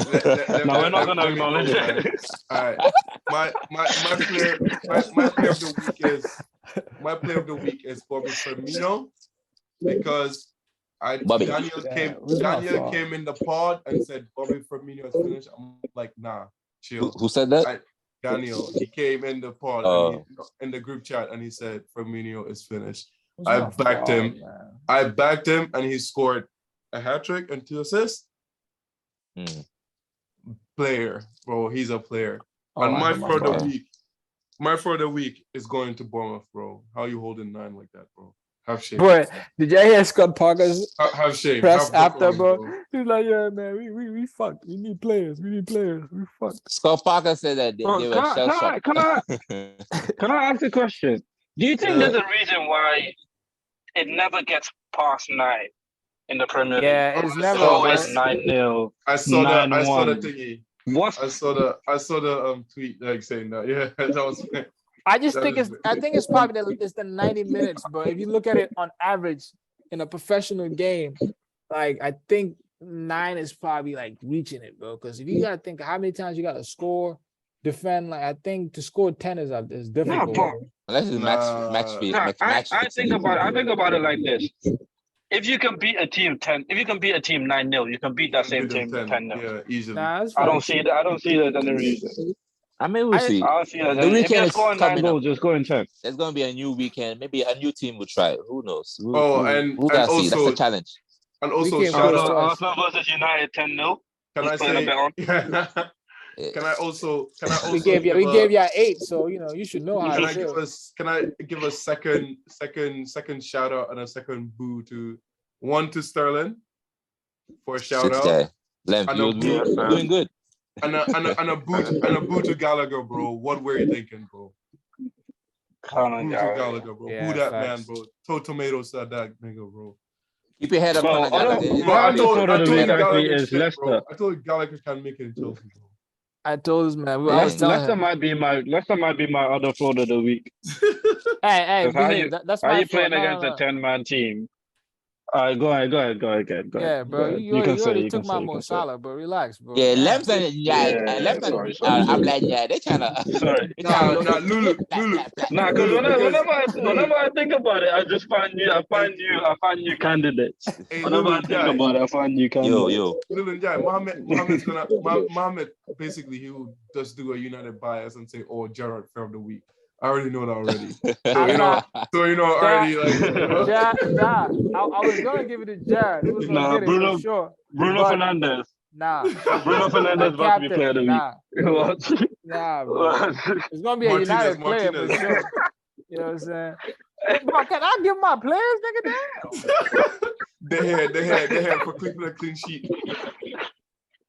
Ronaldo for coming in. Maguire for staying on the bench. Yo, if you give this to a Man U player, Maguire for staying on the bench. Ronaldo for doing a cardio session. It's gonna be Man United affiliated, but I ain't trying to hit it. I know who's gonna be what. My fraud is Brendan Rodgers, bro. Who? That's Brendan Rodgers, bro. For fucking losing against the 10-man team. And I think it wasn't like they got the red card in the 80th minute. Damn near in the 20th minute. Yeah, they got the red card. 28th minute. Yeah. So you had a long time to get it. So I swear they were 1-0 up. They were 1-0 up. No. 0-0. Scored first. No. 0. Chelsea scored first. Chelsea were 2-0 up. Chelsea scored 2-0. And that's why I say shout out to Sterling. Like Lem said, shout out to Sterling, bro. He really showed his quality. We needed that. We definitely needed that. Bro, this is my part, bro. Wait till your part. My bad. Do you think, My player of the week is Dean Henderson, bro. Dean Henderson. I thought you was gonna say him. I thought you was gonna say Martinez. Nah, it was gonna be Martinez, but they just kept talking, so I had to pick someone else. Damn. I was gonna give it to Martinez, but they kept talking. I knew he was gonna give it to Martinez. I told y'all. But I mean, Martinez does deserve it though, bro. He's been explosive. He does not deserve player of the week. You can say he deserves a shout out. He deserves a shout out, but does not deserve player of the week. Nah, bro. Dean Henderson. Come on. Nah, but it's his player of the week, guys. Come on. It's his player. Bro, throw bricks at Mohammed, bro. Tomatoes, bro. Tomatoes can. But Lems. Bricks. I want to ask Lems a question, yeah. And some jahatu. Why is he a hater? When he came to aerial battles, the aerial like winning the ball in the air. Did you watch Man U's game? Did you think that Martinez he won the ball in the air? Oh, this game, really. But the other games and the stats and the way they skewered it, I'm like, bro, chill, bro. Because one of them was that's all I wanted to hear. Like Firmino dropping deep and stuff. Like you're not really challenging anyone. Yeah, you're not challenging. Bro, you see that's all I wanted to hear. You see when Mitrovic plays United, that's when you're gonna see why this nigga. That's what I was thinking about. And that's what I was thinking about. Because Mitrovic was bullying Arsenal defenders, bro, and they're all big. See when Mitrovic gets a hold of Martinez, yeah? So when Martinez handles Mitrovic was dying to say, I'll be quiet. Then I'll be quiet. All right. Yeah, if United play Fulham and keep Mitrovic quiet, fine, bro. I trust Martinez, bro. If Martinez, and we talking about headers. If Martinez keeps, yeah, we're talking about headers. If Martinez, we're talking about headers. I mean, he might win 1 or 2, but he's not. No. Really, not too fair. Headers. The defender's job is not there to stop the strike. Not only beat you, Martinez. Mame, I'm backing you. Headers is a bit unfair, but because you can win the header and it doesn't go anywhere. To be fair, that's what I'm saying. So we know what we're talking about. We know what we're talking about. Like, heading to try to score, in the box. Cool. That's what we're talking about. And I'm telling you, that's not only beating Martinez. I like Martinez, but as header, you can't tell me a guy at 5'4" he gonna win headers in the air. I'm sorry, that's all I'm saying. 5'9", bro. 5'9". Behave. I don't know about that. No, he's not 5'9", bro. He's 5'9". He's 5'2". He's 5'9" on Tinder. He's 5'2" in real life. He's 6 foot on Tinder, bro. Don't ever play with my boy like that. So there's one of them ones. Nigga, I put 6 foot. I'm 5'11". No, look at shit. I ain't gonna lie. 6 foot. I'm 5'11". What's it called? My player of the week is. I hate that used to shit on Tinder. They were like, football. Lulu, what's your player of the week? This guy right here is my player of the week, Alejandro Balde. That is a wild ass name. Who named this guy that? Alejandro Balde. Oh, you don't know? Oh, you don't know him. No, I just found out about him this week, yo, and he's been impressing me. He's a good player. Clearly, his dad is Senegalese or something, right? Because his last name is Balde, and his first name is Spanish. So his first name is Spanish, last name Senegalese. He's a good player.